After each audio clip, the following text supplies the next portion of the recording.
Hello students, तो आज हम लोग वेक्टर का सेकेंड लेक्चर करने जा रहे हैं। बेसिकली इस लेक्चर्स में हम लोग टाइप ऑफ वेक्टर्स पढ़ेंगे, फिर उसके बाद कुछ असर्शन रीजंस क्वेश्चंस करेंगे, कुछ इंपॉर्टेंट पॉइंट्स भी देखेंगे। ठीक है, तो टाइप ऑफ वेक्टर्स को हम लोग इसमें डिटेल में करने वाले हैं। ठीक है, कुछ जैसे आपको कन्फ्यूजन होता है कि यूनिट वेक्टर किसको कहते हैं, और यूनिट वेक्टर का थोड़ा सा ओवरव्यू इसमें लिया जाएगा, लेकिन डिटेल में हम लोग आगे बात करेंगे इसके। ठीक है, और यूनिट वेक्टर्स के बारे में बात करेंगे थोड़े से बहुत, और फिर उसके एक नल वेक्टर्स होता है, तो उसमें थोड़े से मतलब लोगों को कन्फ्यूजन होता है कि ये कैसे आया, क्यों हम इसको पढ़ते हैं, वो भी बात करेंगे। ठीक है, तो चलिए शुरू करते हैं। पहला है इक्वल वेक्टर। तो इक्वल वेक्टर्स उसको कहते हैं जिसके पास मैग्नीट्यूड सेम हो और साथ में डायरेक्शंस भी सेम हो, तो उसको यूनिट वेक्टर कहेंगे। तो ऐसे वेक्टर्स को हमको दिखाने के लिए मान लेते हैं एक कोई ए वेक्टर है, तो उसके डायरेक्शंस इस तरीके से है, और एक बी वेक्टर है, तो जितनी इसकी वेक्टर की लेंथ है ना, उतनी ही उसकी भी लेंथ होनी चाहिए और उसी तरफ होनी चाहिए, डायरेक्शन बिल्कुल सेम होना चाहिए। तो मेरे कहने का मतलब है कि यहाँ पर ए वेक्टर और बी वेक्टर का दोनों का मैग्नीट्यूड तो सेम होना ही चाहिए, साथ में डायरेक्शन भी सेम होना चाहिए। तो इसको हम लोग प्रिसाइसली हम ये भी लिख सकते हैं, A vector equal to B vector, तब लिख सकते हैं हम ये चीज़। ठीक है, ये कंडीशन मुझे ये नहीं बताती कि ये इक्वल वेक्टर है, नहीं, ये मुझे नहीं बताती कि ये इक्वल वेक्टर है, बस ये बताता है कि ये जो है इनका मैग्नीट्यूड इक्वल है। अच्छा, इससे हम ये भी एक चीज़ कर सकते हैं, थोड़ा सा कन्फ्यूजन आपका क्लियर कर दें। अगर मैं इसको ऐसे कर दूं, बी वेक्टर को कुछ इस तरीके से कर दूं, तब पर भी ये सही है, पर डायरेक्शन अपोजिट हो गई, लेकिन डायरेक्शन तो मुझे सेम चाहिए, तो फिर तो ये गलत हो जाएगा। तो ये इक्वल वेक्टर नहीं है, ये क्या हो गया है, अपोजिट वेक्टर है ये। ठीक है, ये एक दूसरे के निगेटिव वेक्टर है, तो ये इसको मुझे इसमें लिखना चाहिए था, इसमें लिखना चाहिए था, तो ये यहाँ पे सही नहीं है, तो ये चीज़ ऐसी होनी चाहिए थी। ठीक है, तो अभी क्या है, ये सही है। ठीक है, ये ठीक लग रहा है। तो अभी क्या है कि ये भी मतलब अब ये इसका लिखने का मतलब आपको पता है क्या है, मैं थोड़ा सा और क्लियर कर दूं आपको थोड़ा सा, कि अगर मैं ये लिख रहा हूँ A vector equal to B vector, तो इसका मतलब पक्की सी बात है कि ये होगा, दोनों वेक्टर्स अगर इक्वल है तो उनका मैग्नीट्यूड इक्वल होगा, ये पक्का बात है। ठीक है, इसमें कोई कंफ्यूजन नहीं है कि उनका ये होगा। लेकिन अगर वही अपोजिट वेक्टर हैं तो उनका मैग्नीट्यूड तो सेम होगा, ये कोई इसमें कंफ्यूजन नहीं है, मैग्नीट्यूड तो सेम होगा, इनकी जो वेक्टर की लेंथ है वो तो सेम होगी। पर हम ये नहीं लिख सकते हैं, हम ये नहीं लिख सकते हैं कि दोनों वेक्टर इक्वल होंगे, ये गलत हो जाएगा, ये गलत हो जाएगा। यानी कि ए वेक्टर और बी वेक्टर का मैग्नीट्यूड इक्वल है, तो इसका मतलब ये नहीं कि वो दोनों वेक्टर भी इक्वल हैं। जैसे ये है निगेटिव वेक्टर्स हैं, तो मैं यही कहना चाहता हूँ कि इससे अगर दो वेक्टर्स इक्वल है तो उनका मैग्नीट्यूड कंफर्म इक्वल है, मतलब इससे ये प्रेडिक्ट करना बिल्कुल सही बात है, पर इससे ये प्रेडिक्ट करना गलत बात है। मतलब मैं ये कहना चाहता हूँ कि थोड़ा सा ध्यान से सुनिएगा कि ए वेक्टर है और इक्वल टू बी वेक्टर है। ठीक है, और इससे ये तो कह सकते हैं कि ये इक्वल वेक्टर है, तो ऐसा लिखा जा सकता है। ठीक है, थोड़ा क्लियर मैं थोड़ा सा ऐसे, तो ये इससे कहा जा सकता है, पर ये नहीं कहा जा सकता। इससे वो कहा जा सकता है पर उससे ये नहीं कहा जा सकता, ये गलत हो जाएगा। इसका मतलब ये है ना, मैं बता रहा हूँ कि इस एरो का मतलब है कि इससे ये भी कह सकते हैं, ये भी कंक्लूजन निकल सकता है, और उससे ये भी कंक्लूजन निकल सकता है, पर ये ऐसा नहीं है। इससे ये सही है पर उससे ये सही नहीं है। क्यों? क्योंकि अगर दोनों का मैग्नीट्यूड सेम है तो हो सकता है कि उसकी डायरेक्शन अपोजिट हो, जैसे ये है। ठीक है, तो आपको इक्वल वेक्टर और नेगेटिव वेक्टर में जो कन्फ्यूजन होगा वो तो दूर हो गया होगा, है कि नहीं। ठीक है। तो इक्वल वेक्टर्स में मुझे उनका डायरेक्शंस भी सेम होना चाहिए और एज वेल एज मैग्नीट्यूड भी सेम होना चाहिए, तो उसके बेसिस पे मैं ये लिख सकता हूँ। पर निगेटिव ऑफ ए वेक्टर, ठीक है, ये एंटी पैरेलल भी हैं। निगेटिव ऑफ ए वेक्टर का मतलब है कि उनका मैग्नीट्यूड तो सेम है पर उनकी डायरेक्शंस क्या है, अपोजिट है। तो इसमें सिर्फ हम मैथमेटिकली ये चीज़ हम कंफर्म है, ये हम लिख सकते हैं, पर ये वेक्टर्स इक्वल है ये नहीं बोल सकते। ठीक है, ये ध्यान में रखेंगे। ये चीज़ इसमें वैलिड है पर ये चीज़ इसमें वैलिड नहीं है। ठीक है, ये बात ध्यान रखोगे। चलो एक बार लिख लेता हूँ, ठीक है, कि आपको कोई कन्फ्यूज़न ना हो। ठीक, ऐसे काट दिया, ये सही नहीं है। ठीक, ठीक है, अब इसको नोट करिए ठीक तरीके से, फिर आगे चलते हैं। अब ये देखिए मॉडुलस ऑफ ए वेक्टर्स और कोलिनियर्स ऑफ ए वेक्टर्स। ठीक है, तो कोलिनियर वेक्टर्स क्या होते हैं और मॉडुलस ऑफ ए वेक्टर क्या होता है। देखिए मॉडुलस ऑफ ए वेक्टर का मतलब होता है कि लेंथ और ए मैग्नीट्यूड ऑफ ए वेक्टर्स, मतलब इसमें डायरेक्शन की कोई बात ही नहीं कर रहे हैं। मॉडुलस ऑफ ए वेक्टर का मतलब सिर्फ उसकी मैग्नीट्यूड की बात कर रहे हैं। तो इसका मतलब है कि स्केलर क्वांटिटी है, ये उसके स्केलर पार्ट की बस बात कर रहे हैं हम लोग, स्केलर पार्ट की, यानी कि सिर्फ उसकी, यानी कि ये वेक्टर है ना, तो सिर्फ इसकी लेंथ की बात कर रहे हैं। सिर्फ इसके मतलब जो भी लेंथ हो, जिसका भी जितना भी इसकी वैल्यू हो, मान लो 5 हो सकता है, 3 हो सकता है, कुछ भी हो सकता है, तो बस उसके हम, जैसे मान लीजिए ए वेक्टर है तो उसका ये जो अगर हमने मॉड लगा दिया तो इसका मतलब ये है कि ये मॉडुलस ऑफ ए वेक्टर है। ठीक है, ये क्या है, मॉडुलस ऑफ ए वेक्टर, उसके स्केलर पार्ट की बस बात कर रहे हैं वेक्टर। ठीक है, इसमें कोई मतलब कन्फ्यूज़न ही नहीं है, मतलब इसमें कुछ ऐसी खास बात नहीं है। और ये स्केलर क्वांटिटी है। ठीक है, इसमें से डायरेक्शन को हटा दिया हमने। ठीक है, बस उसका मैग्नीट्यूड वाला पार्ट। ठीक है, अब ये देखिए कोलिनियर वेक्टर्स। तो कोलिनियर वेक्टर्स का मतलब होता है एलोंग सेम लाइन। कोलिनियर का मतलब है along the same line. Along the same line का मतलब यह है कि ए पैरेलल, मतलब पैरेलल या फिर एंटी पैरेलल। जैसे कि एलोंग द सेम लाइन का मतलब है कि ये है और ये है, तो दोनों क्या हैं, एक लाइन में है। मतलब अगर ऐसे उठा करके आपको लग रहा हो कि ये लाइन में नहीं है, नहीं, अगर इसको पैरेलली तो है, ऐसे शिफ्ट कर सकते हैं इसको, ये तो फ्री वेक्टर है ऐसे। ठीक है, एलोंग द सेम लाइन जो होते हैं उनको कोलिनियर वेक्टर्स कहते हैं, मतलब एक लाइन में।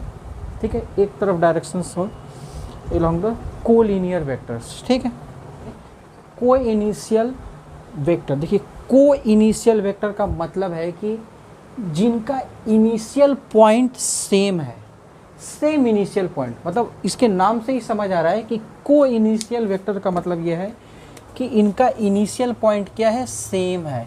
मतलब ये जैसे ये एक ए वेक्टर है और ये कोई एक बी वेक्टर है और ये कोई एक सी वेक्टर है। ठीक है, ऐसे बहुत सारे वेक्टर्स होते हैं, बस इसका इनिशियल पॉइंट जो है सेम होना चाहिए, बस इसका मतलब ये है। ऐसे बहुत सारे वेक्टर्स बना सकते हैं, जैसे कुछ और भी, जैसे यहाँ पे बना देते हैं डी वेक्टर्स। ठीक है, बस इनका इनिशियल पॉइंट्स क्या होना चाहिए, सेम होना चाहिए।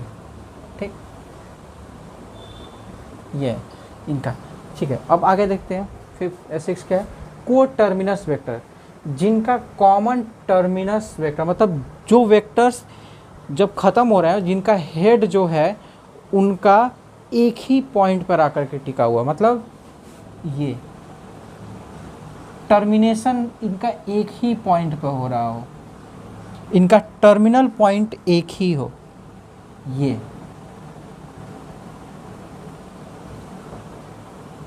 ठीक है, तो ये क्या है, को टर्मिनस वेक्टर्स। ठीक है, जिनका कॉमन टर्मिनल पॉइंट हो।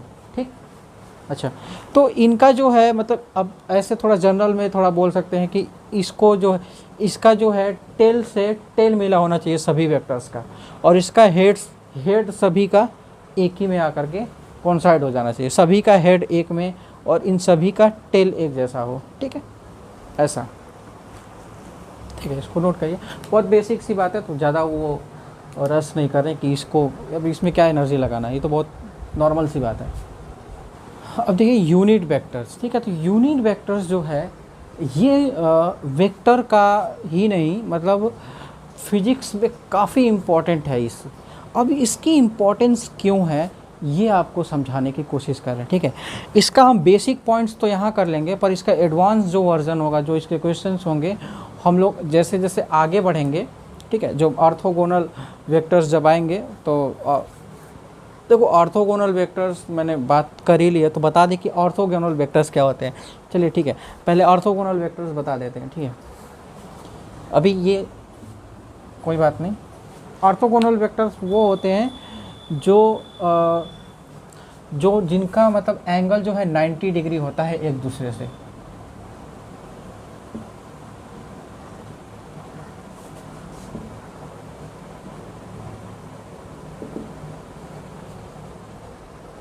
देखिए ऑर्थोगोनल वेक्टर्स जैसे आपका ये वेक्टर हो गया, जैसे ये ए वेक्टर है और ये बी वेक्टर है, ठीक है। तो इनके बीच 90 डिग्री है, तो ये ऑर्थोगोनल वेक्टर्स हो गए, ठीक है। इनको ऐसे भी रिप्रेजेंट कर सकते हैं, ए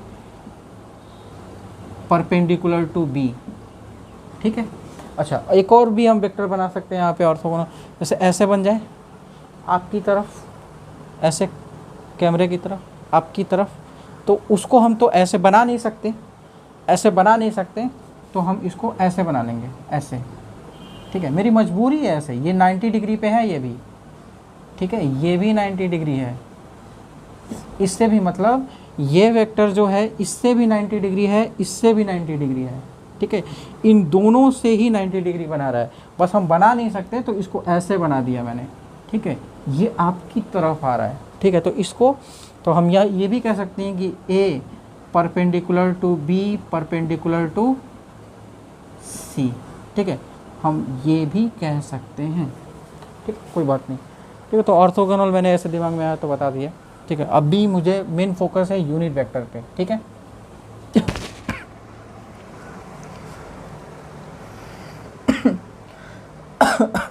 सॉरी, अब देखिएगा यूनिट वेक्टर, तो थोड़ा यूनिट वेक्टर पे थोड़ा फोकस हो जाइए, लोगों को समझ में नहीं आता एक्चुअल में, लेकिन जिसको समझ आ जाता है फिर कभी भूलता नहीं है, ठीक है। तो देखिए यूनिट वेक्टर, चलिए हमने कोई एक वेक्टर माना, कोई ए वेक्टर माना, लेट्स सपोज दैट मैंने ए वेक्टर माना, जिसकी लेंथ हमने मान ली, लेट्स सपोज दैट 5 इसकी लेंथ है, 5 मीटर इसकी लेंथ है, और ये ए वेक्टर है ना। तो यूनिट वेक्टर का मतलब ये होता है कि जिसका मैग्नीट्यूड 1 हो, और उसकी वो जो यूनिट वेक्टर जो होता है बस एक डायरेक्शन के लिए यूज होता है। मैंने क्या बोला, यूनिट वेक्टर एक डायरेक्शन के लिए यूज होता है, किसी मैग्नीट्यूड उसका 1 होता है। मतलब इसका मैं लिख देता हूँ पहले कि have wing magnitude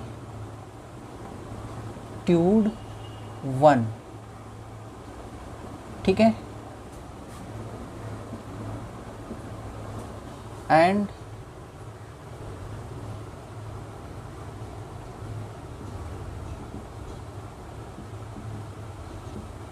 to the given vector, ठीक है। ये थोड़ा सा मतलब इसकी डिफिनीशन एक तरीके से होगी, जिसकी मैग्नीट्यूड 1 है और इसकी डायरेक्शन जो है दिए गए वेक्टर की तरफ है, और इसको हम दिखाते हैं, जैसे मान लीजिए इसको हम शो करते हैं, ये सभी चीज़ें हमने नहीं लगाते। यूनिट वेक्टर्स में खास बात है कि हम ये एरो नहीं लगाते, उसका एक स्पेशल, क्योंकि ये एक स्पेशल वेक्टर है तो इसका खास नोटेशन होता है। अगर ए वेक्टर है तो ये इसका नोटेशन होता है, ऐसे कैप लगा देते हैं इस पर, इसको टोपी पहना देते हैं, क्योंकि ये सच में बात सा है।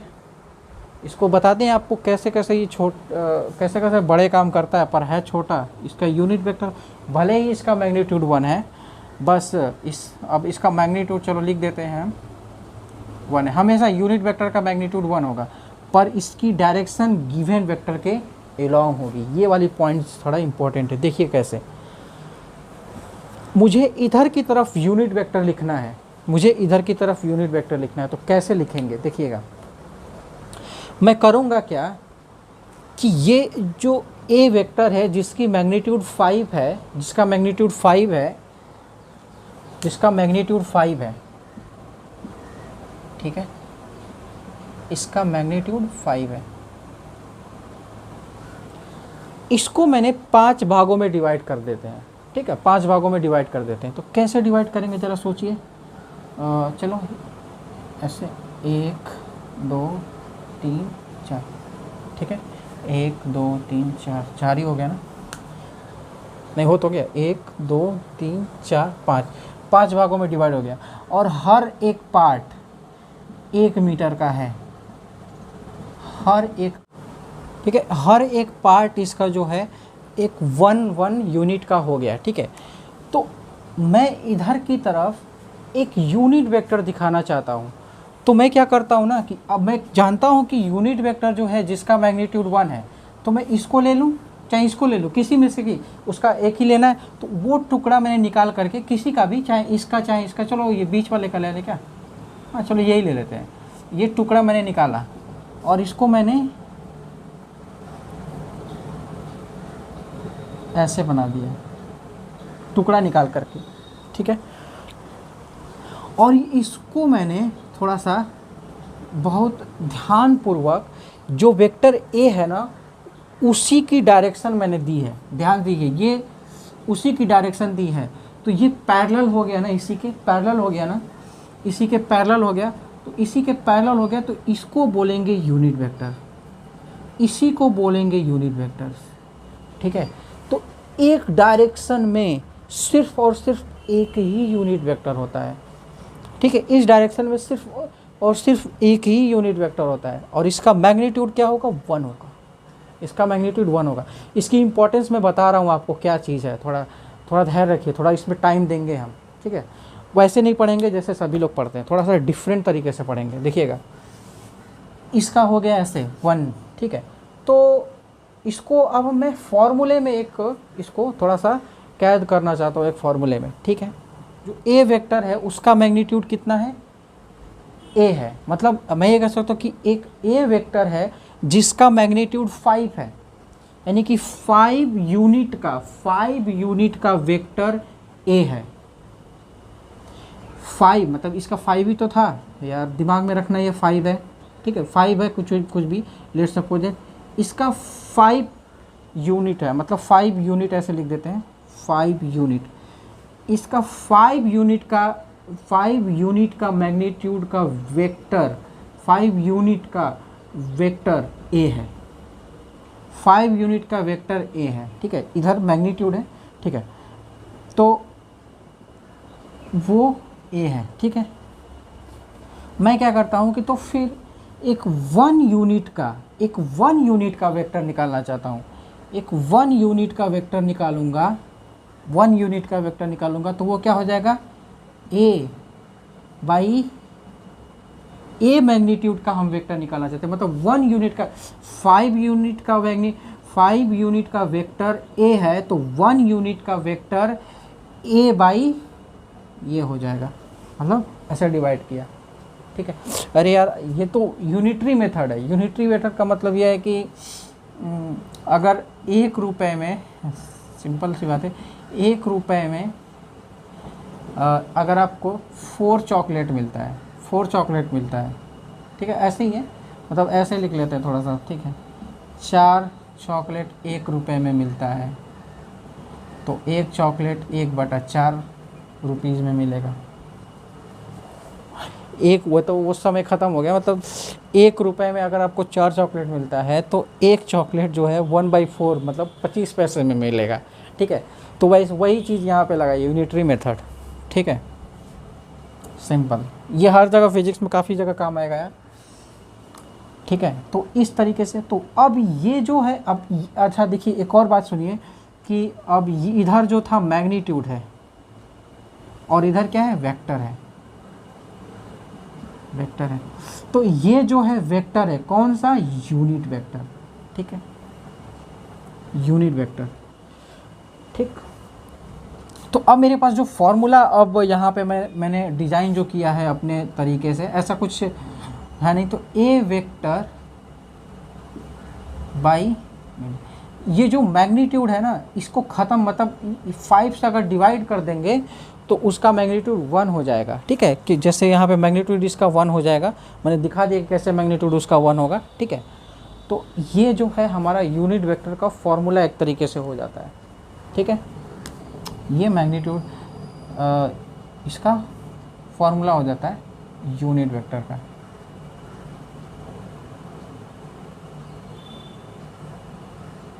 ओके,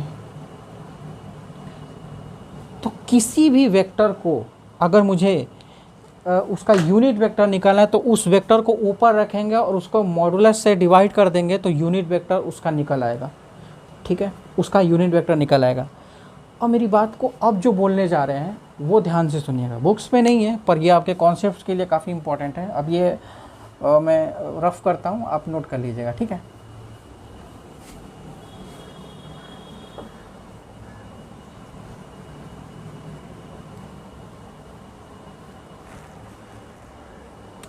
मैंने इधर की तरफ एक ए वेक्टर बनाया, ठीक है।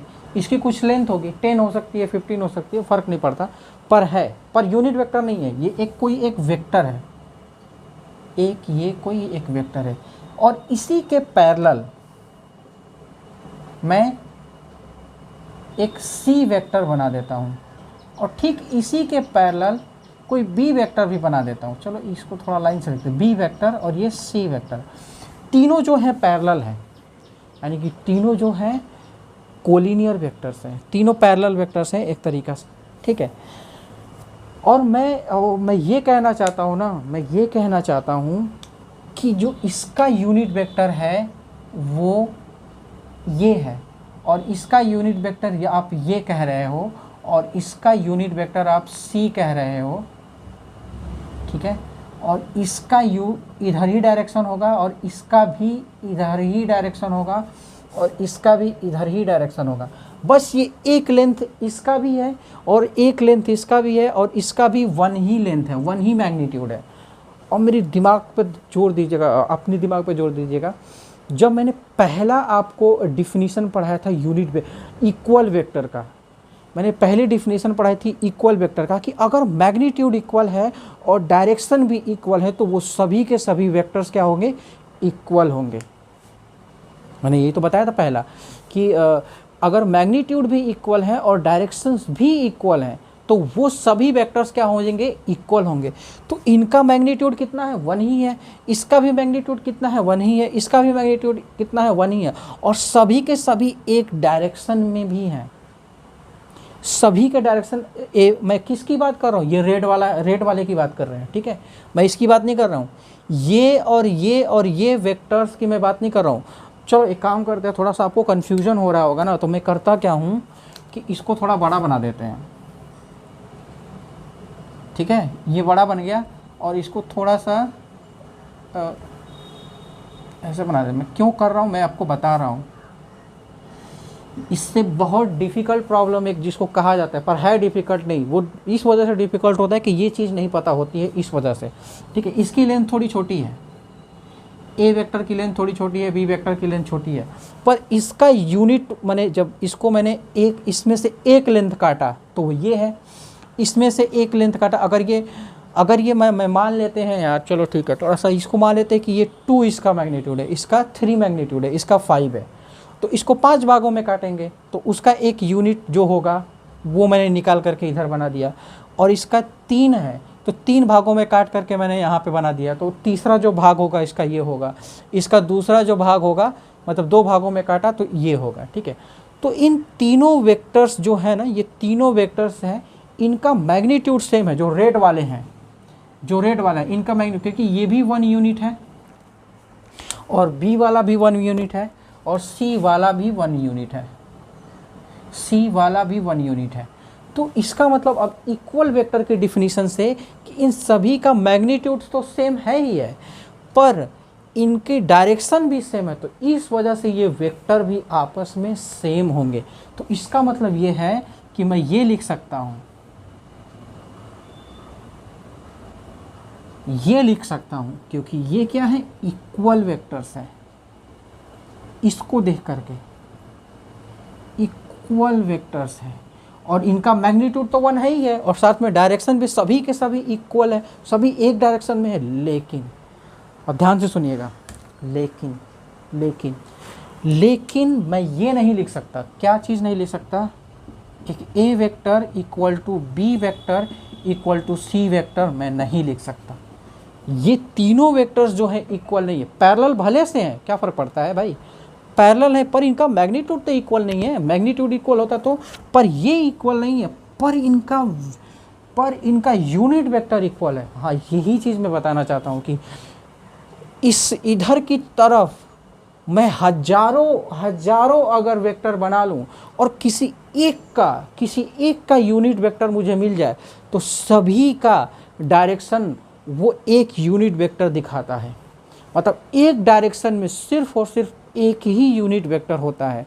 ये सभी के इक्वल ही हैं, इसको ये कहो चाहे इसको ये कहो, तो एक डायरेक्शन में सिर्फ और सिर्फ एक ही यूनिट वेक्टर होता है। लेकिन एक डायरेक्शन में इन्फानाइट मैनी वेक्टर्स हो सकते हैं, पर उस इन्फानाइट यूनिट वेक्टर्स की तरफ सिर्फ और सिर्फ एक ही यूनिट वेक्टर होगा।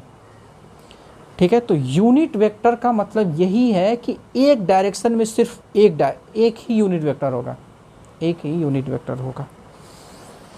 आपको बात समझ आई? क्योंकि यहाँ पे तो सब ये अगर मैं चौथा भी बनाता ना, वो थोड़ा और बड़ा बना ले, तो उसका काटेंगे तो डी वेक्टर वो भी यही होगा, पर वो वेक्टर्स इक्वल, वेक्टर्स कईयों बना सकते हैं, पर एक डायरेक्शन में सिर्फ एक ही यूनिट वेक्टर होगा। तो पता है इसमें क्वेश्चन कैसे फ्रेम होता है, मैं बताता हूँ आपको। यूनिट वेक्टर सिर्फ उसकी डायरेक्शन को दिखाता है, सिर्फ यूनिट वेक्टर। अगर आपको किसी की डायरेक्शन मांगनी है ना, तो बस आपको उसका यूनिट वेक्टर उठा लीजिए, चुपके से उसका यूनिट वेक्टर आप ले लेते हैं, तो उसकी डायरेक्शन ले लिया आपने। ये बात आप सुनिए, किसी की डायरेक्शन आपको लेनी है, किसी भी वेक्टर की डायरेक्शन अगर किसी से मांगनी है, कह रहा है कि आप इसकी डायरेक्शन में वो ऐसा कीजिए, तो किसी की भी डायरेक्शन आपको मांगनी है, तो बस उसका आप यूनिट वेक्टर ले लीजिए। तो आपने उसका यूनिट वेक्टर ले लिया, तो आपने उससे उसका डायरेक्शन पूछ लिया कि आपकी डायरेक्शन ये है, ये मांग लिया आपने। ये इसका मेन कॉन्सेप्ट है कि किसी भी वेक्टर का अगर मुझे डायरेक्शन सिर्फ चाहिए, तो उसका यूनिट वेक्टर ले लेना है, तो मुझे उसका डायरेक्शन मिल जाएगा। ठीक है, अब बात आपको समझ आ गई? ठीक है, ये नोट करिए, और ख़ास तौर से ये नोट करिएगा। और ये चीज़ आपके, अब ये चीज़ लिखने लायक नहीं है, अब मैं इसको कैसे लिखाऊं, मतलब मुझे लिखा सकते हैं, पर आपकी दिमाग में पूरी तरीके से फिक्स हो जाना चाहिए। ठीक है, ये पूरी दिमाग में आपको तरीके से फिक्स हो जाना चाहिए। इस वजह से मैंने यूनिट वेक्टर को थोड़ा सा, और आगे भी पढ़ेंगे हम लोग, इसके क्वेश्चंस जब करेंगे तो और क्लियर हो जाएगा, पर इसका मतलब इससे अच्छा वर्जन मुझे नहीं लगता कि और मैं आगे ज़्यादा एक्सप्लेन करूँगा। ठीक है, इसको नोट करिए।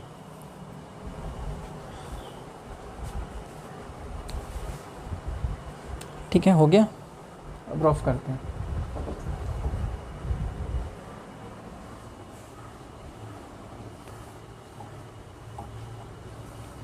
यूनिट वेक्टर को सिर्फ वो मतलब ऐसे नहीं समझना है, मतलब यूनिट वेक्टर का मतलब ऐसे कोई बी वेक्टर बना लिया तो बी वेक्टर बटा मैग्नीट्यूड, सिर्फ इसमें नहीं होता, इसमें काफ़ी चीज़ें होती हैं, जैसे मैंने आपको अभी एक्सप्लेन किया।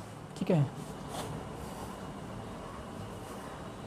वेक्टर्स को आप ऐसे नॉर्मली तरीके से कैसे पढ़ते हो, अपने बेसिक्स कैसे फिजिक्स की डेवलप करते हो ना, इस चीज़ पे खास तौर से पूरा आंसर आप पूरे क्वेश्चंस कर सकते हैं, पर आपने क्या वैसे बेसिक्स तैयार किए हैं फिजिक्स के, ये इंपॉर्टेंट है। आपने देखा है वैसे फिजिक्स को जैसे देखना चाहिए एक्चुअल में, ये चीज़ है। तो क्वेश्चन तभी आपको, क्वेश्चन पढ़ते ही आपको समझ में आ जाएगा कि एक्चुअली में ये चीज़ कह रहा है। ठीक है, तो थ्योरी पढ़ते समय उसकी थोड़ा डेप्थ में पढ़ना चाहिए आपको। ठीक है, तो ये हो गया यूनिट वेक्टर। ओके, अब आगे चलते हैं, थोड़ा यूनिट वेक्टर में ज़्यादा खो गए है ना।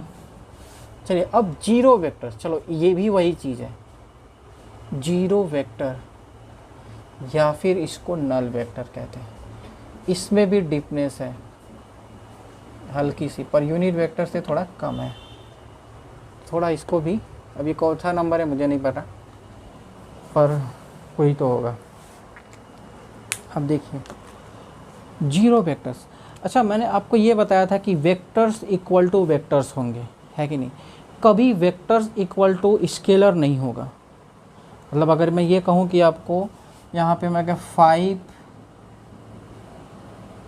5 न्यूटन का फोर्स लगा रहे हैं, 5 ऐसे लिख लेते हैं, 5i cap plus 6i cap. तो इसको ऐसा मैं बताऊंगा i कैप क्या है, ये सब बताएंगे हम, ठीक है। इनको 11i कैप, 11i कैप आता मतलब इधर की तरफ वेक्टर है तो इधर की तरफ वेक्टर होगा, मतलब RHS इक्वल टू LHS, ऐसा होगा ना। ये तो सिंपल सी बात है, फंडामेंटल क्रिएट कर रहे हैं इसके लिए, ठीक है। तो चलो ये तो बात है। कभी वेक्टर इक्वल टू वेक्टर तो होगा ही, और स्केलर इक्वल टू स्केलर होगा। यानी कि अगर मैं यह कहूँ कि कुछ इधर नंबर है तो इधर भी नंबर ही आएगा, इधर भी नंबर ही, मतलब इसका इधर स्केलर है तो इधर भी स्केलर आएगा, ये तो बात समझ आती है। और इधर अगर वेक्टर है तो इधर भी वेक्टर ही आएगा, कंफर्म है, ठीक है, ये बात है। तो अब ठीक इसी कॉन्सेप्ट्स को लेकर के, मतलब जो अभी बताया है मैंने, उसी से ये जीरो वेक्टर डिफाइन करना मजबूरी हो गई थी। कैसे, आप खुद सोचो कि ए वेक्टर है और मैं इसमें ऐड कर दूं -a वेक्टर। एक तरीक़ा से सब्ट्रैक्शन जो होता है वो एडिशन ही होता है, ये आपको समझ आएगा जब वेक्टर एडिशन हम लोग पढ़ेंगे, फिर सब्ट्रैक्शन पढ़ेंगे तो, ठीक है। अब ये इन दोनों को मैंने ऐड किया तो अब इन दोनों को क्या हो जाएगा, ये कैंसिल हो जाएगा तो जीरो लिखेंगे। तो दो वेक्टर्स को मैंने जब ऐड किया, बस ये दोनों निगेटिव वेक्टर्स हैं एक दूसरे के, तो इसको जीरो लिख दिया। तो इधर तो वेक्टर है, साफ दिख रहा है मुझे वेक्टर है, पर इधर तो स्केलर है। ऐसा कैसे हो सकता है कि एक तरफ स्केलर हो और एक तरफ वेक्टर हो, तो ये तो गलत हो जाएगा ना। तो इसके लिए भी, मतलब अगर इसका मैग्नीट्यूड और ये जीरो हो रहा है तो मुझे एक ऐसा वेक्टर डिफाइन करना पड़ेगा जिसका मैग्नीट्यूड जीरो हो पर वेक्टर हो, तो उसी को कहा गया नल वेक्टर। तो और जो जीरो बना करके हम लोग उस पर एक एरो लगा देते हैं तो ये क्या हो जाता है, फिर वेक्टर हो जाता है। तो अब ये वाली कंडीशन मुझे समझ में आ गई कि वेक्टर इक्वल टू वेक्टर होता है, यानी कि RHS इक्वल टू LHS वाली जो बात थी कंफर्म हो गई, ठीक है। ये बात आपको समझ आ गई, ठीक है। तो अब इसकी डिफिनीशन लिख लेते हैं, ठीक है। तो ये डिफिनीशन हो गई आपकी, ए जीरो और a null vectors is a vectors that has zero magnitude, मतलब जिसका मैग्नीट्यूड जीरो है, एंड आर्बिट्रेरी डायरेक्शन, मतलब इसकी डायरेक्शन जो है आर्बिट्रेरी का मतलब एक तरीक़ा से हम ये कह सकते हैं कि डिफाइंड नहीं होती है इसकी डायरेक्शन, ठीक है। इसकी डायरेक्शन डिफाइंड नहीं हो पाती है। जैसे कोई एक पॉइंट है और इसको मैंने इसको ऐसे लिखा दिया जीरो वेक्टर, इसका कोई मैग्नीट्यूड ही नहीं है, तो पॉइंट की कोई डायरेक्शन होती है क्या, नहीं, ठीक है। इसकी आर्बिट्रेरी डायरेक्शंस होती है, कहीं भी मान सकते हैं, ऐसे ऐसे ऐसे, ठीक है। अच्छा, अब ये समझ आ गया कि आर्बिट्रेरी मतलब ये जीरो वेक्टर्स, नल वेक्टर्स, ठीक है। और क्यों ऐसा, क्यों इसकी ज़रूरत पड़ी, ये समझ आ गया, ठीक है। तो अगर थोड़ा सा और भी बात कर लेते हैं कि जैसे ए वेक्टर है और इक्वल टू बी वेक्टर्स है, तो दोनों इक्वल वेक्टर्स हैं, यानी कि इसकी डायरेक्शंस भी इक्वल होंगी और मैग्नीट्यूड भी इक्वल होगा। तो मैं ये कह सकता हूँ कि A vector minus B vector equal to zero, और इसको इधर लेकर के चले आए तो अब इसको जीरो लिख देंगे तो गलत हो जाएगा ना, पर इसकी यहाँ पे वेक्टर्स लगाना पड़ेगा, ठीक है, ठीक है। वहाँ पे जीरो लिख सकते थे लेकिन हमें जीरो नहीं लिखना है, क्योंकि वहाँ पे वेक्टर्स होना चाहिए, एक तरफ वेक्टर है तो दूसरी तरफ भी वेक्टर होना चाहिए, इस वजह से जीरो वेक्टर डिफाइन करना पड़ा है। अच्छा, दूसरी बात ये है कि मान लेते हैं कोई ए वेक्टर है और किसी लेमडा टाइम्स बी वेक्टर के इक्वल है, लेमडा टाइम्स किसी बी वेक्टर के इक्वल है, तो अगर मैं इसको, इसका मतलब पता है क्या है, मैं आपको बताता हूँ कि अगर एक ए वेक्टर है जिसका मैग्नीट्यूड 5 है, इसका मैग्नीट्यूड 5 है, और कोई बी वेक्टर है और ये यूनिट वेक्टर है, ये यूनिट वेक्टर है, तो अगर मैं इसमें 5 से मल्टीप्लाई कर दूं तो इसका लेंथ जो है इसके बराबर हो जाएगा। तो वो लेमडा जो है यहाँ पे 5 का काम कर रहा है। तो एक्चुअल में मैं अगर इसको इस तरीके से लिखता, a equal to minus lambda B equal to 0 लिखता तो गलत हो जाता ना, मतलब इसको इधर लेकर के आए, उसको छोड़ दीजिए, ऐसा कोई मतलब नहीं है, बस मुझे इसको समझाना है कि इस इक्वेशन को लिखा और फिर इस इक्वेशन को इधर लेकर के चले, मतलब इसको इधर लेकर के चले, तो ऐसा लिख देंगे तो गलत हो जाएगा ना। तो इसको सही करने के लिए मुझे क्या करना पड़ेगा, जीरो वेक्टर्स को दिखाना पड़ेगा कि ये जीरो वेक्टर्स के बराबर है।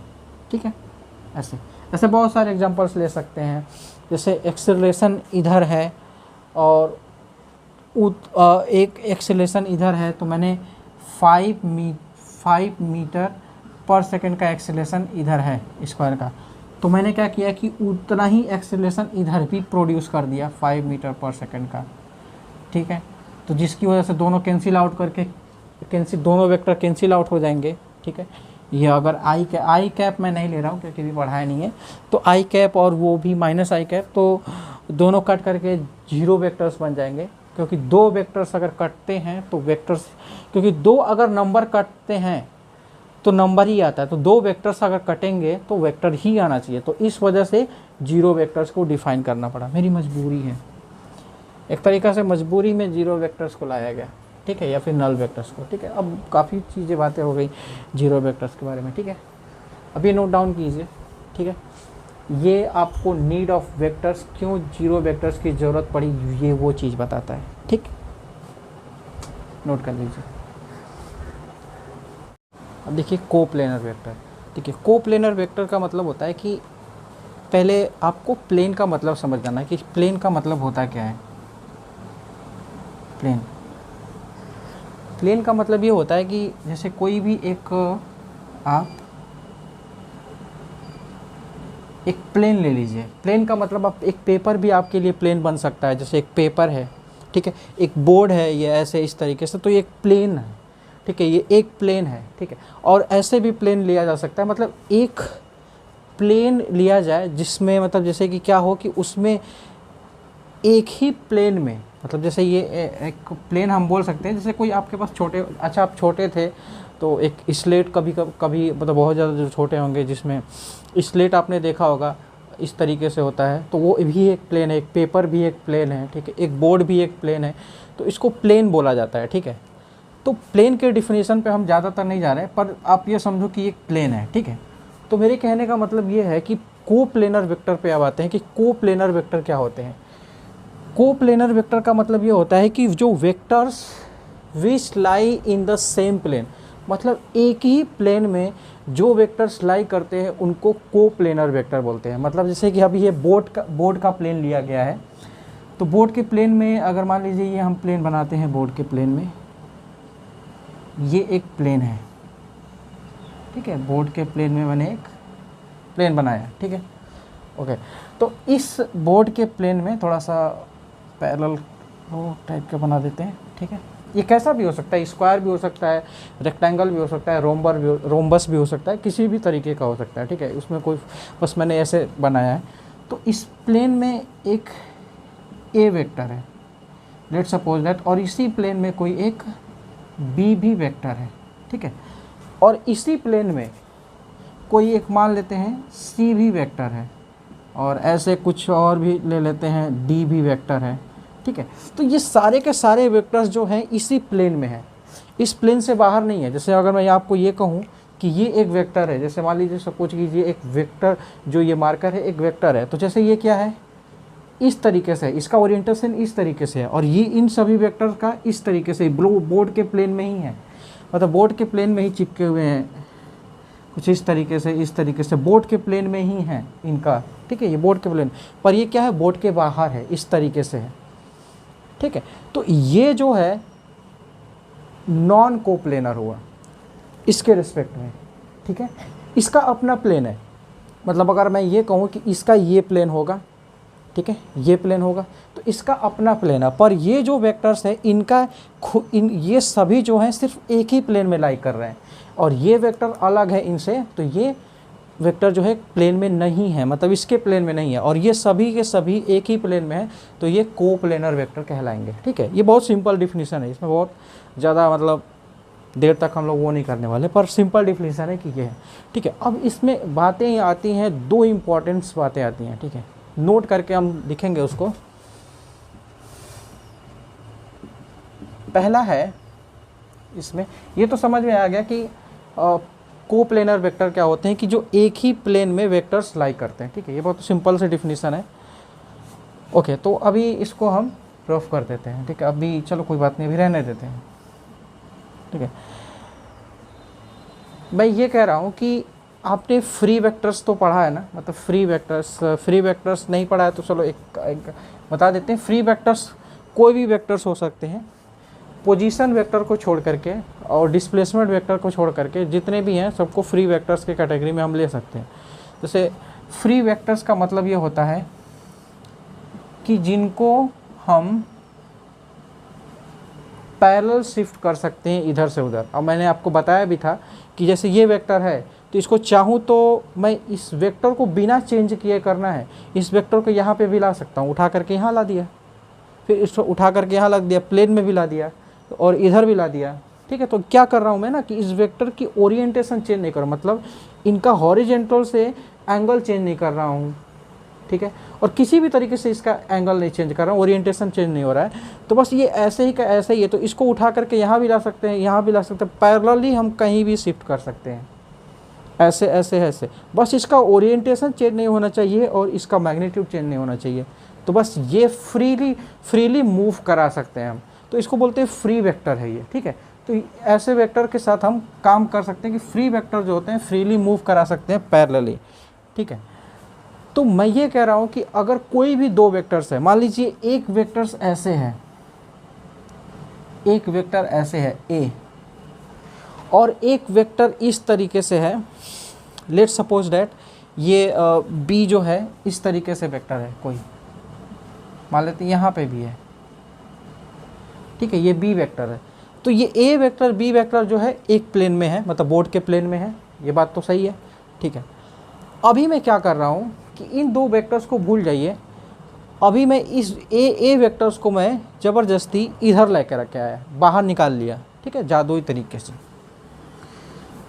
इस तरीके से बाहर निकाल करके लेकर के आया, ठीक है, ऐसे आ गया, ओके। और मेरे पास ये एक ए वेक्टर है, और ये ए वेक्टर जो है इस प्लेन में है, मतलब इस प्लेन में है, ये जो है प्लेन में है, ठीक है। और फिर मैं इसको क्या कर रहा हूँ, ये वाला जो वेक्टर है ये बोर्ड के प्लेन में है, तो मैं चाहता हूँ कि ये वेक्टर्स उस वेक्टर्स के प्लेन में चला जाए, मैं चाहता हूँ कि ये वेक्टर उस वेक्टर के प्लेन में चला जाए। तो मैं क्या करूँगा कि इसको पैरेलली मैं क्या करूँगा कि शिफ्ट करूँगा उस पे, तो बस इसको लेकर के मैं जाऊँगा वहाँ पे, ठीक है। और चाहे इसको ही लेकर के चले आते हैं, कोई बात नहीं, मैं इसको क्या करता हूँ कि उठा करके ऐसे ही, मैं अभी ये क्या है ऐसे है, इसको उठा करके ऐसे ही उठा करके ऐसे ला दिया, ठीक है। मैं पैरेलली उठा करके ला रहा हूँ, देख लीजिए, ऐसे उठाया और मैंने इसको ऐसे ला दिया। तो देखो यहाँ से जो प्लेन पास कर रहा होगा, मैं थोड़ा सा इसको ऐसे और नीचे भी लेते जा रहा हूँ, बस मैं ओरिएंटेशन चेंज नहीं कर रहा हूँ सावधानी से। तो ये जो प्लेन होगा ये दोनों का, ए और बी का दोनों का सेम प्लेन होगा, तो ये दो कोप्लेनर हो गए, दोनों कोप्लेनर हो गए। और मगर अगर मैं ये कहना चाहता हूँ बेसिकली कि कोई भी दो वेक्टर्स होते हैं ना, तो अगर वो इधर उधर भी हैं, अगर प्लेन में नहीं है, तो उनको हम हमेशा फ्री वेक्टर हैं अगर वो, तो हम उनको उठा करके एक प्लेन में ला करके रख सकते हैं, समझे आप। मतलब दो वेक्टर्स हमेशा कोप्लेनर होते हैं, ये कहने का मतलब। अगर प्लेन में नहीं भी है कि इसका कहीं और प्लेन है, मान लीजिए ये वेक्टर ऐसे है और ये वेक्टर इस तरीके से है और ये वेक्टर इस तरीके से है, तो मैं इसको उठा करके ला रहा हूँ, क्योंकि ओरिएंटेशन चेंज नहीं होना चाहिए, उठा करके ला रहा हूँ और मान लीजिए इसको भी उठा करके ला रहा, तो अब ये आकर के इस सेम प्लेन में आ गए हैं। मतलब आपके यहाँ से एक इमेजिनरी प्लेन अगर यहाँ पे ड्रॉ करा जाए इस तरीके से, तो ये प्लेन में आ चुके हैं, एक प्लेन में, है कि नहीं।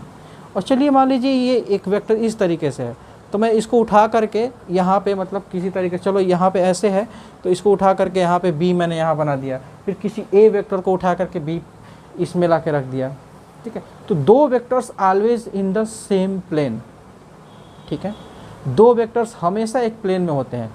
जैसे कुछ इस तरीके, और थोड़ा सा मतलब ओरिएंटेशन चेंज करके समझा देते हैं आपको, कुछ इस तरीके से है, ये इधर की तरफ है और आपको लग रहा हो कि ये उधर की तरफ है, ये इधर की तरफ है, तो प्लेन में नहीं आएगा। देखो प्लेन में आ जाएगा कैसे, ये यहाँ पे है और ये उधर की तरफ है, बस इसको ओरिएंटेशन चेंज नहीं कर रहे हैं, बस ऐसे बड़ी सावधानी से कर रहे हैं, ठीक है। और यहाँ पे लाएं और ये से है, तो फिर इससे अभी चलो कोई बात नहीं, ऐसे लेकर के आ रहे हैं इसको दोनों को, अब ये आ गए और फिर कौन सा प्लेन होगा इसका, ये वाला जो होगा इनका सेम प्लेन होगा, ये प्लेन जो होगा इस प्लेन में होंगे। और भी तरीके से ले लेते हैं थोड़ा सा, मतलब चलो कोई बात नहीं, ऐसे है कुछ इस तरीके से। आपको लग रहा है ये प्लेन में नहीं है, इसको प्लेन में ला सकते हैं, देखो कैसे, ऐसे लाया और ओरिएंटेशन चेंज नहीं कर रहे हैं हम, बस इनको पैरेलली शिफ्ट कर रहे हैं। अब ये आ गए तो इनका ये जो होगा ये प्लेन होगा, ठीक है। तो ये सेम, मतलब दो वेक्टर को हम हमेशा प्लेन में ला सकते हैं, ये बात है। तो मैं यहाँ पे लिख सकता हूँ हमेशा कि थोड़ा सा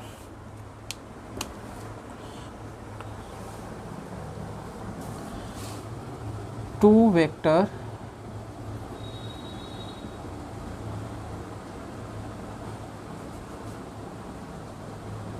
ऑलवेज इन सेम प्लेन, ठीक है। दो वेक्टर्स हमेशा एक प्लेन में होते हैं, ठीक है। अब आते हैं बात में दूसरी, ठीक है। अब ये समझ गए कि दो वेक्टर्स हमेशा एक प्लेन में हो सकते हैं। आप ये सोचिए कि एक ये वेक्टर है और ये दूसरा वेक्टर था जो मैंने अभी प्लेन में लाया, तो अभी ये जो है कहीं और था, तो ये आकर के लेकर के आ गया इस प्लेन में, तो ये जो है इसका एक प्लेन में है, ठीक है, ये जो प्लेन होगा, ठीक। और ये एक कोई तीसरा वेक्टर है किसी दूसरे ओरिएंटेशन में है, तो ये ऐसे लाया और ऐसे, इसका तो ये प्लेन हो गया ना, इसका तो ये प्लेन हो गया, है कि नहीं, ये प्लेन हो गया और इसका अलग प्लेन है। और कोशिश कितना भी मैं कोशिश करूंगा ये थर्ड वेक्टर को इन दोनों के प्लेन में लाने के लिए, तो मुझे अगर कोशिश कर रहा हूँ ज़बरदस्ती तो ऐसे करना पड़ेगा, फिर वो वेक्टर चेंज हो जाएगा, क्योंकि डायरेक्शन चेंज हो गई, डायरेक्शन चेंज हो गई तो वेक्टर चेंज हो जाएगा। तो इसको ऐसे ला दिया, तो फिर अभी तीनों प्लेन में हो गए हैं, पर ये वेक्टर बदल गया, पर इसको बदलना नहीं चाहते हैं, इसको हम जैसे था ऐसे ही उठा करके यहाँ पे ला दिए। तो अब ये क्या है कि ये जो वेक्टर है इसका अलग प्लेन है और इसका अलग प्लेन है, ठीक है। तो इसका मतलब ये है कि अगर दो वेक्टर्स हैं तो उनको सेम प्लेन में तो ला सकते हैं, पर तीसरे वेक्टर्स को हम सेम प्लेन में नहीं ला सकते। ऐसा हो सकता है कि वो तीसरा बाय चांस प्लेन में हो, जैसे ये है तो इसके अगर ये इसके पैरेलली है तो पैरेलली शिफ्ट करा करके प्लेन में ला दिए, क्योंकि ये पहले से इसके प्लेन में था, या फिर ये इसके प्लेन में था, तो पहले से रहेगा तो हो सकता है। पर अगर नहीं है किसी प्लेन में, अगर इन दोनों के प्लेन में ये थर्ड वेक्टर नहीं है तो हम नहीं ला सकते। मेरे कहने का मतलब कि तीन वेक्टर्स जो हैं वो प्लेन में हो भी सकते हैं और नहीं भी हो सकते हैं, लेकिन दो वेक्टर हमेशा प्लेन में होंगे, दो वेक्टर्स हमेशा प्लेन में होंगे, ठीक है। थोड़ा सा मतलब ये जो है ऐसे वेक्टर्स हैं, तो और ये दो हैं, तो इनको मैं ऐसे पैरेलली शिफ्ट करा रहा हूँ, पैरेलली शिफ्ट करा रहा हूँ, और ये ऐसे आ गए, तो ये क्या है गए, इनका एक प्लेन में आ गया। पर तीसरा वेक्टर्स जो है मान लीजिए ऐसे है, तो वो मैं आऊँगा तो इसका अलग प्लेन हो जाएगा ना, इसका अलग प्लेन है और इसका अलग प्लेन है, तो ये पॉसिबल नहीं है कि तीन वेक्टर्स को हमेशा प्लेन में हो। वो बाई चांस है कि वो प्लेन में है तीन वेक्टर, अगर क्वेश्चन में कह रहा है कि तीन वेक्टर्स प्लेन में है तो हो सकते हैं, जैसे ये है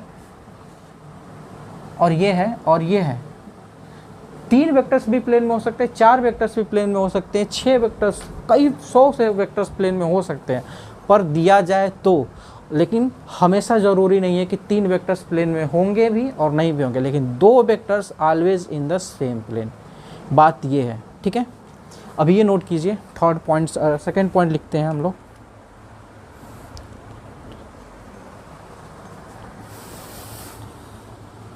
3 वेक्टर्स में और may not be in the same plane, in the same plane, ये कहने का मतलब था दूसरा। ठीक है, 2 vectors always in the same plane और 3 वेक्टर्स यहाँ पे ऐसे लिख देते हैं, 3 vectors may or may not be in the same plane, हो भी सकते हैं नहीं भी हो सकते हैं। ठीक है, अगर तीसरा वेक्टर्स प्लेन में है तो अच्छी बात है, अगर नहीं है तो हम नहीं ला सकते उसको प्लेन में। मैंने काफ़ी अच्छे से समझा दिया यार, इससे ज़्यादा नहीं हो सकता। ठीक है, अब इसको नोट करिए, फिर आगे चलते हैं। अब देखिए थोड़े से हमें अभी जो हमने कोप्लेनर वेक्टर्स पढ़ा, तो इसमें क्या है कि बहुत से क्रिटिकल पॉइंट्स होते हैं जो मतलब ऐसे एसर्शन रीजन में आपको पूछ दिए जाएंगे। ठीक है, तो वो क्रिटिकल जो पॉइंट्स है अब वो हम लोग कवर करने जा रहे हैं। ठीक है, जो कि बहुत इंपॉर्टेंट मोस्ट पॉइंट है आपके क्वेश्चंस के लिए। आजकल एसर्शन रीजन क्वेश्चंस आ रहे हैं तो इस लिए ये पॉइंट्स लिए जा रहे हैं। ठीक है, तो बस ध्यान से देखिएगा। ठीक है, पहले उसके बेसिक्स तैयार कर लेते हैं हम लोग। जैसे मान लीजिए कोई एक ए वेक्टर है, ध्यान से देखिएगा इसको। ठीक है, ए वेक्टर है, ठीक है, एक ये ए वेक्टर है और ये एक वी वेक्टर है। लेट्स सपोज दैट ये बी वेक्टर है। तो मैंने आपको पिछले क्लास में बताया था कि इन दोनों के बीच का जब दोनों का दोनों टेल मिलता है तो हम कहते हैं कि ये जो है इनका थीटा है, इन दोनों के बीच का एंगल थीटा। अच्छा, ये बड़ा वाला एंगल भी लिया जा सकता है पर वो थोड़ा सा मतलब कॉम्प्लिकेटेड हो जाएगा तो नहीं लेते हैं, पर अगर ले रहे हैं तो गलत नहीं है। लेकिन कुछ लोग बोलते हैं कि गलत है, मतलब ये छोटा वाला एंगल लेना चाहिए। मैंने भी बोला था पिछले क्लास में, पर ऐसा कोई बात है नहीं। उसको अगर ट्रिग्नोमेट्री, अगर ये मैं आपको कहूँ, ये अच्छा मैं बता रहे हैं, ठीक है, आप परेशान प्लीज़ ना होइएगा। ठीक है, ये बेसिक्स है, अगर नहीं भी ये अगर आपको याद है तो छोटा वाला वेक्टर आप ले सकते हैं, ये भी सही है, वो भी सही है। पर हम हमेशा ट्रिग्नोमेट्री से बचने के लिए, थोड़ी मैथ से बचने के लिए छोटा वाला लेते हैं। अगर आपको ये कहा जाए कि कॉस 360 माइनस थीटा को अगर लिखा जाएगा तो ये कॉस थीटा ही आ जाएगा। ठीक है, ये गलत नहीं है। तो अब यही, चाहे इसको लिखो चाहे ये लिखो, दोनों तो सही है ना। तो कॉस थीटा मतलब ये जो लिखा, ये कॉस थीटा, ये 2 वेक्टर्स के बीच का एंगल है। लेकिन अगर कॉस 360 माइनस थीटा लिखते हैं तब पर भी तो कॉस थीटा आता है, तो गलत कैसे हुआ, है कि नहीं।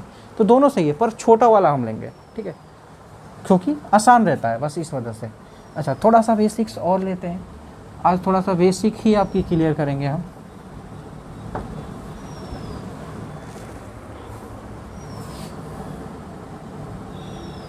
अच्छा, ये थीटा एंगल हो गया। तो अब मुझे ये बताइए कि 2 टेल से टेल मिले होंगे तो थीटा कंफर्म है।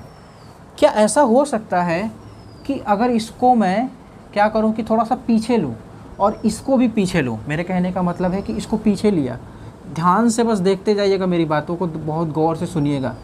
ये ए वेक्टर है और ये बी को मैंने पीछे लिया, मतलब पैरेलली इसके पीछे लिया। तो इस तरीके से है, मैंने क्या किया कि इसको पीछे खींचा, इसको भी पीछे खींचा, तो दोनों हेड से हेड टकरा गया, उनका सर से सर टकरा गया। ठीक है, दोनों से पहले दोनों के टेल मिले हुए थे, तो मैंने इसको पीछे किया, इसको पीछे किया, तो ऐसे बन जाएंगे। तो आप ये बताओ कि ये थीटा एंगल है तो ये भी थीटा एंगल होगा, है ना। अरे ऐसे पीछे लेकर के जाएंगे इसको तो ये वेक्टर बन जाएगा, और पीछे लेकर के आएंगे तो ये थीटा, ये भी तो थीटा बनेगा। और ये बस यही ऐसे अब ऐसे हैं, ये जो दोनों ऐसे, अगर मैंने फिर इसको आगे किया फिर इसको आगे किया तो फिर से थीटा बन जाएगा। फिर इस तरीके से तो टेल से टेल मिल गए। तो इसका मतलब ये है कि अगर हेड से हेड मिल रहे हैं तो दो उनके दोनों के बीच का जो एंगल होगा वही उन दोनों के बीच का एंगल वो भी होगा। यानी कि 2 हेड से मिला हुआ एंगल उन 2 वेक्टर के बीच का एंगल है, और दोनों टेल से टेल के बीच का एंगल मिला हुआ है तो वो भी उन दोनों के बीच का एंगल है। तो दोनों ही सही हैं।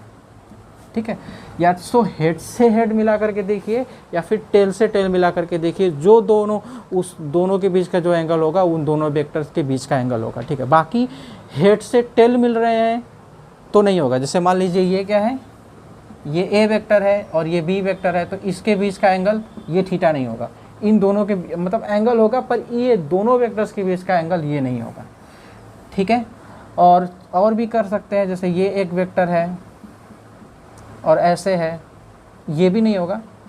ठीक है, ये भी नहीं होगा। हेड से टेल मिला तो नहीं होगा, हेड से हेड मिलना चाहिए, टेल से टेल मिलना चाहिए। ठीक है, बेसिक बात है। ठीक है, अब ये तो हो गया। ठीक है, और छोटी छोटी बातें अभी क्लियर कर रहे हैं। ठीक है, क्योंकि अभी मुझे क्या करना है कि क्वेश्चंस अब थोड़े क्रिटिकल क्वेश्चंस करने हैं, तो जो 2-3 बातें हैं आपको नोट एंड मतलब दिमाग में फिक्स करनी है। ठीक है, इन्हीं छोटी छोटी चीज़ों से आपके कॉन्सेप्ट्स क्लियर होंगे। ये एक ए वेक्टर है, अभी हम लोगों ने एडिशन ऑफ ए वेक्टर नहीं पढ़ा है, पर अब देखिएगा ए वेक्टर है, ये बी वेक्टर है, तो इनका जो रिजल्टेंट वेक्टर है वो फर्स्ट वेक्टर का टेल से और आखिरी वेक्टर के हेड से मिलाया गया एरो ही इनका रिजल्टेंट होता है। मेरे गौर से बातें सुनिए प्लीज़, कि मैंने कहा कि जो फर्स्ट वेक्टर का जो टेल है, जो आखिरी वेक्टर का जो हेड है, उससे एक लाइन मिलाइए, एक वेक्टर मिलाइए, और वो जो वेक्टर होगा वही इसका रिजल्टेंट वेक्टर होगा, और इसी को कहेंगे a प्लस बी वेक्टर। ठीक है, a प्लस बी वेक्टर। अब बात है कि रिजल्टेंट वेक्टर का सिग्निफिकेंट क्या है, आखिर हम क्यों रिजल्टेंट वेक्टर निकालने के पीछे पड़े हैं, हमेशा रिजल्टेंट वेक्टर क्यों निकालें हम। ठीक है, तो क्यों निकालें हम, अब इसका आंसर सुनिएगा। ठीक है, इसका सिग्निफिकेंट क्या है, गौर से सुनते रहिएगा मेरी बातों को। छोटी बातें बिल्कुल भी मतलब ऐसा मत सोचिए कि छोटी बातें बता रही, इतने बेसिक्स क्या है, पर नहीं, ऐसा नहीं है, पर ध्यान से बस सुनते जाइएगा।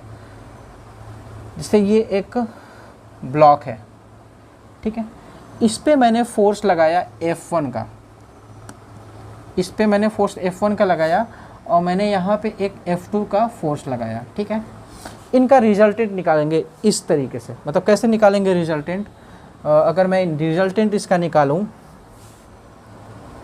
चलो यहाँ निकाल लेते हैं, चलो इसको तो मिटा देते हैं। ठीक है,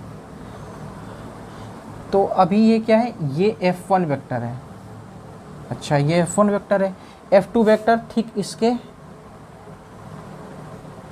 हेड से स्टार्ट करेंगे हम लोग, हमेशा इसके हेड से स्टार्ट करेंगे। ठीक है, इन दोनों के बीच का एंगल के बारे में अभी बात कर रहे हैं हम लोग बस।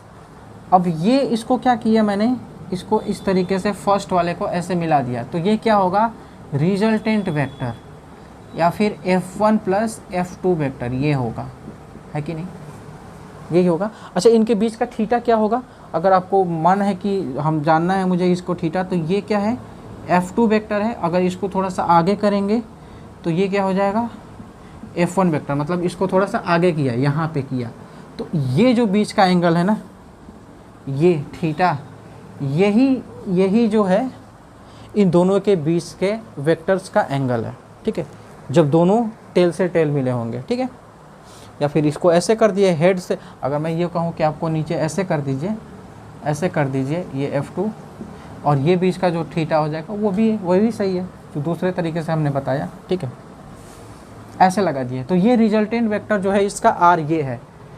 तो सिग्निफिकेंट मैं बता रहा था आपको, तो सिग्निफिकेंट का मतलब ये है कि अभी ये जो मैंने वेक्टर्स बनाया, आप ये सोचो कि ये अभी जो ब्लॉक पे F1 और F2 लगा करके जो इसका इफ़ेक्ट देख रहे थे हम लोग, वो सीधा जो ये वेक्टर है ऐसे जो लगा हुआ है, इसको ऐसे लगा देंगे ना, कुछ इस तरीके से रिजल्टेंट आएगा, ऐसे, ये R वेक्टर सीधा।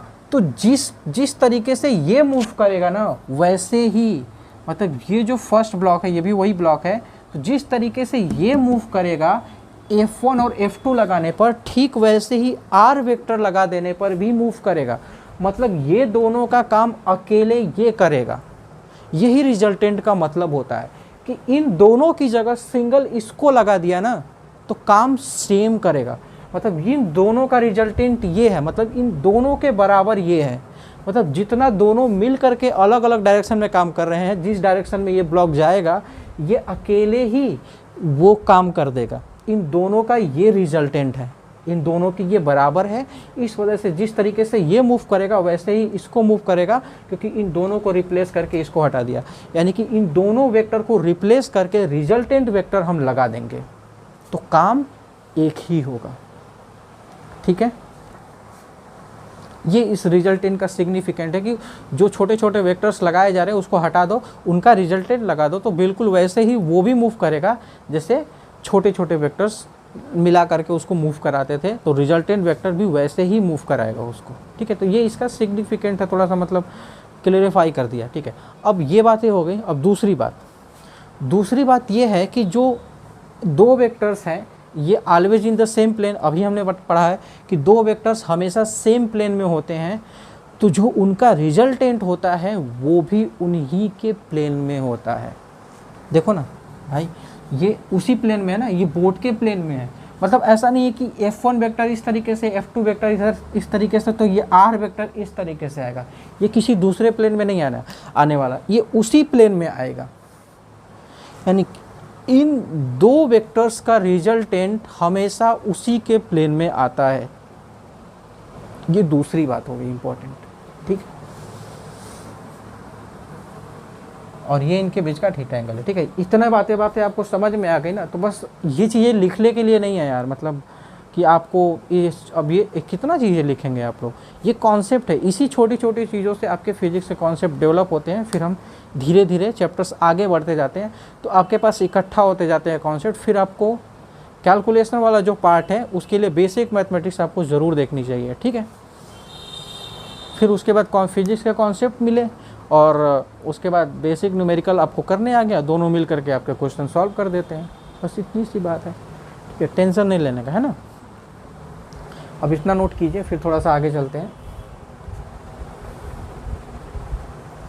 ठीक है, आपने नोट करें, पर जो बातें बोल रहे हैं, दो बातें बोले हैं मैंने, बस सिंपल हमने दो बातें बोली हैं। ठीक है, कि दोनों वेक्टर्स को रिप्लेस करके रिजल्टेंट वेक्टर लगा देंगे तो वो सेम वेक्टर दोनों वेक्टर्स के बराबर काम करेगा। फिर दूसरी बात ये बोली है कि जो रिजल्टेंट वेक्टर है वो दोनों वेक्टर्स के प्लेन में होता है हमेशा। ठीक है, दो बातें बस बोली हैं और तीसरी कोई बातें नहीं बोली हैं। ये बहुत छोटी बातें हैं, पर आपके बुक्स में नहीं लिखी होती है तो वो समझ में नहीं आता कि ये चीज़ें क्वेश्चंस में जब आ जाती हैं डायरेक्टली ना, तो फिर समझ नहीं आता कैसे आ गया। हम ऐसे ही पढ़ रहे हैं कि हमारे क्वेश्चन सॉल्व हो जाए। ठीक है, हम ऐसे नहीं पढ़ रहे कि बोर्ड का एग्ज़ाम देना नहीं है, हमें कंपटीशंस के हिसाब से पढ़ रहे हैं ना। ठीक है, कि हमारे क्वेश्चंस हमसे फिजिक्स के सॉल्व हो जाए। ठीक है, वो इम्पोर्टेंट है। तो थोड़ा सा कॉन्सेप्ट को थोड़ा सा अलग तरीके से पढ़ना पड़ेगा, बुक किस तरीके से हम नहीं पढ़ सकते। ठीक है, अब ये क्वेश्चन देखिए, इसको थोड़ा कॉन्सेप्चुअल क्वेश्चंस की तरह से देखिएगा। ठीक है, एसर्शन रीजन टाइप में ये काम आने वाले हैं। ठीक है, उसी के लिए हम लोग ये काम कर रहे हैं। देखिए, कह रहे हैं कि can sum of 3 non coplanar vector is 0। मतलब ये है कि 3 नॉन कोप्लेनर वेक्टर क्या मिलकर के 0 हो सकते हैं। ठीक है, क्या ये ऐसा पॉसिबल है? तो पहली तो बात है कि 0 मतलब उनका रिजल्टेंट 0 कब होगा। पहले मेरी बात सुनिएगा। जैसे मान लीजिए एक कोई ए वेक्टर है और ये क्या है, कोई बी वेक्टर्स है। मैंने रिजल्टेंट वेक्टर्स नहीं पढ़ाया, पर कोई बात नहीं, इतनी बात तो आप समझ सकते हो। ये बी वेक्टर है, ठीक है, और ये बी वेक्टर है, तो इसमें इसका रिजल्टेंट जो होगा वो ये होगा, आर वेक्टर्स। ठीक है, अच्छा आप ये सोचो, मैं थोड़ा सा और भी आगे बताता हूँ कि इसको अगर मैं ऐसे ऐसे थोड़ा पैरेलली शिफ्ट करा करके यहाँ लाऊँ, तो मैंने इसको उठा करके ऐसे पैरेलली कर सकते हैं ना,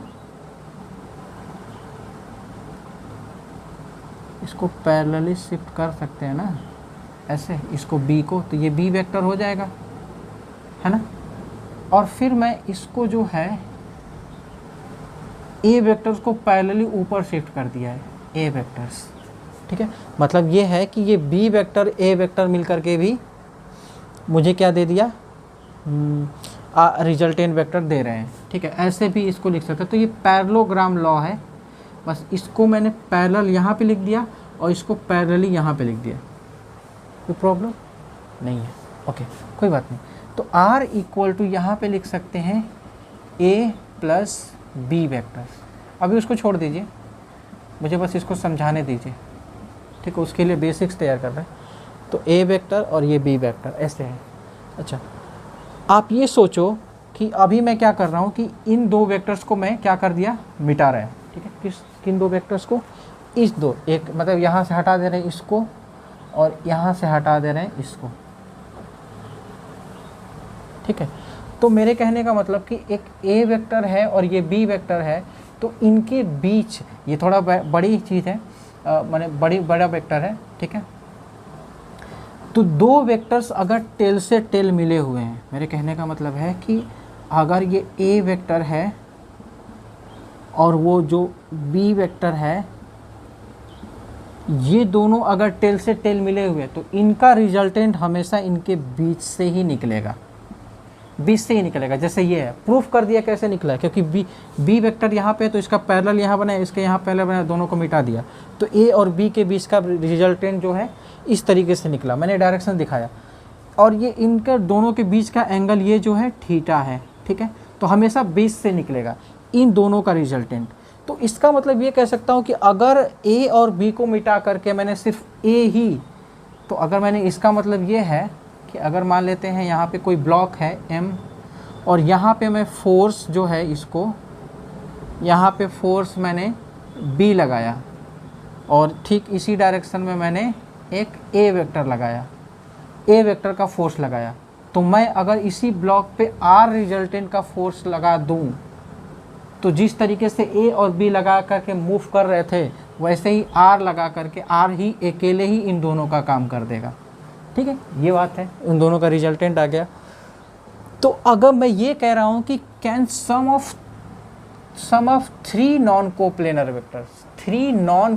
वेक्टर्स इज 0, तो इसका मतलब ये है कि आप तीन वेक्टर्स लीजिए लेकिन वो प्लेन में नहीं है, तीन वेक्टर्स जो है प्लेन में नहीं है। हम जानते हैं कि दो वेक्टर्स जो है वो प्लेन में होंगे, जैसे ये ए वेक्टर है और ये बी वेक्टर है, तो ये इन दोनों दो वेक्टर्स तो प्लेन में होंगे। अगर नहीं भी है तो ज़बरदस्ती हम लेकर के चलेंगे, जैसे ये है और ये है, तो उठाया और ये आ गए, इनका ये एक प्लेन हो गया ना।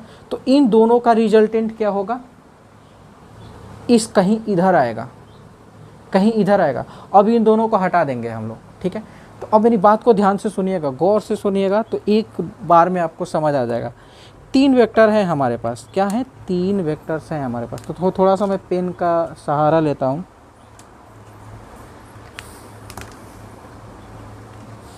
अब थोड़ा ये सोचो कि थोड़ा सा पेन का ही सहारा ले लेते हैं, ज़्यादा अच्छा होगा। देखिए,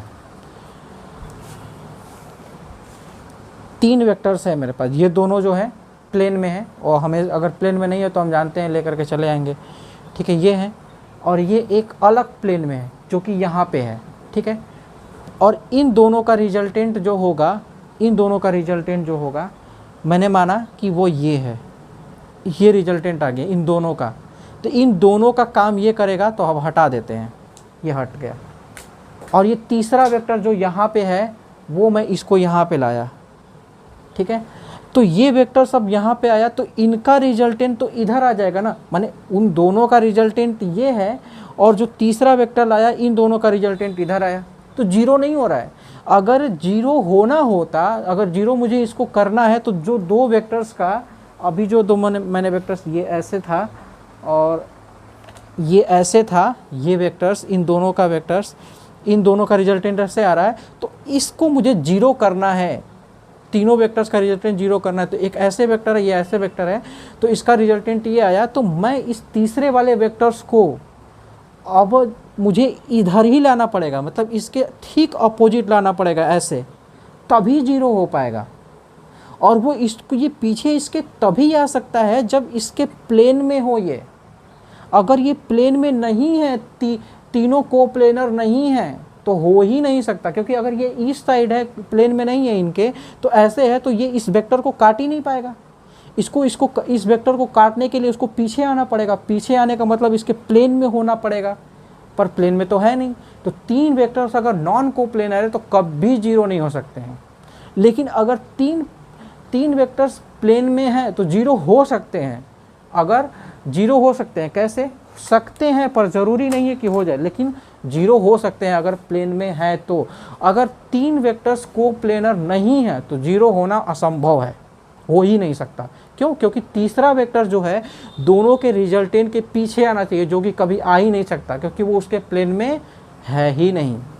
ठीक है, तो अब ये जो दोनों वेक्टर्स हैं, तो अभी जो दोनों वेक्टर्स का रिजल्टेंट अभी जो आया था, रेड वाला जो पेन था वो आया था, तो मुझे अगर इसको जीरो करना है तो इतना ही आर वेक्टर्स का ही मुझे पीछे एक आर वेक्टर्स लगाना पड़ेगा, तभी ये कैंसिल आउट इसको एक करेंगे, तभी इनका टोटल तीनों वेक्टर्स का रिजल्टेंट जीरो हो पाएगा।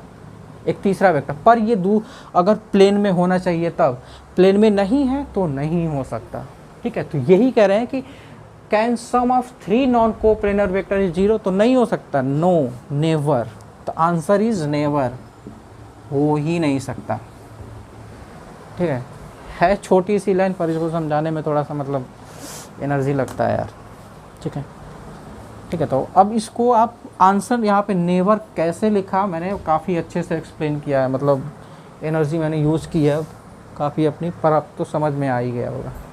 ठीक है, नोट डाउन कर लीजिए, ये नोट करने वाली चीज़ है।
अब देखिए ये वाला पॉइंट्स, तो तीसरा वाला जो था कि वो इक्वल वेक्टर होने पर जीरो होते थे, पर अब मैं यहाँ पे कह रहा हूँ कि अनइक्वल वेक्टर्स, मतलब इक्वल वेक्टर्स नहीं हैं। ठीक है, तो कितने वेक्टर्स चाहिए आपको जीरो करने के लिए? एक बात सुनिएगा कि इक्वल वेक्टर्स आपने तो पढ़ा ही है, शुरुआत में मैंने पढ़ा है कि इक्वल वेक्टर्स क्या होते हैं कि जो जिनकी डायरेक्शंस, अगर ये ए वेक्टर्स हैं और ये बी वेक्टर्स हैं, तो इनका डायरेक्शन भी सेम हो और इनका मैग्नीट्यूड भी सेम हो तो ये इक्वल वेक्टर्स होंगे। ठीक है, मतलब डायरेक्शन सेम है, ये ए वेक्टर है और ये बी वेक्टर्स है, अगर दोनों का मैग्नीट्यूड सेम है तो हो सकते हैं, लेकिन डायरेक्शन सेम होना चाहिए, डायरेक्शन सेम है तो इक्वल वेक्टर्स हैं। ठीक है, ये अनइक्वल वेक्टर्स कर रहे हैं, इसका मतलब ये है कि ये दो वेक्टर्स जो हैं उनके डायरेक्शंस अलग करते हैं। पहले ये रहा अलग किया और एक ये वेक्टर्स है बी। ठीक है, इन दोनों का रिजल्टेंट कहीं यहाँ आएगा, एक आर वेक्टर्स। ठीक है, इन दोनों का रिजल्टेंट एक तीसरा वेक्टर लाना पड़ेगा मुझे जो अनइक्वल वेक्टर्स हैं, यानी कि इनके डायरेक्शंस में नहीं है, पर एक और वेक्टर्स अगर मैं यहाँ पे लगा दूँ, कोई एक सी वेक्टर, बस इसके अपोजिट लगा दूँ और इतने ही मैग्नीट्यूड का हो तो कैंसिल आउट करके जीरो कर देगा, है कि नहीं? तो कितने वेक्टर्स लगे मुझे? 1 2 3 वेक्टर्स लगे, ये तो इन दोनों का रिजल्टेंट है ना। तो कितने नंबर ऑफ वेक्टर्स आपको चाहिए? 3 वेक्टर्स जो अनइक्वल हैं, क्योंकि इनके डायरेक्शंस अलग अलग हैं, अनइक्वल हैं, जो कि रिजल्टेंट जीरो हो जाए। तो 3 वेक्टर्स चाहिए मुझे, इन दोनों का रिजल्टेंट इधर आ जाए, एक तीसरा वेक्टर लगा दें जो कि इनको कैंसिल आउट कर दे, तो मिनिमम 3 अनइक्वल वेक्टर्स चाहिए। तो आंसर यहाँ पे आएगा कि मिनिमम मेरे पास 3 वेक्टर्स चाहिए जिनका रिजल्टेंट जीरो हो जाए। ठीक है, मिनिमम 3 चाहिए। इन दोनों के एक अपोजिट लगा देंगे। तीनों, अरे ये अलग है, ये अलग वेक्टर है ना, अनइक्वल वेक्टर से इक्वल होंगे तो दोनों को इक्वल होंगे, तो पिछला वाला था इक्वल, एक ए वेक्टर इधर लगा दिया, एक इधर लगा दिया, एक माइनस वेक्टर, तो वो तो दो ही कैंसिल आउट कर देंगे अगर इक्वल एंड अपोजिट वेक्टर है तो।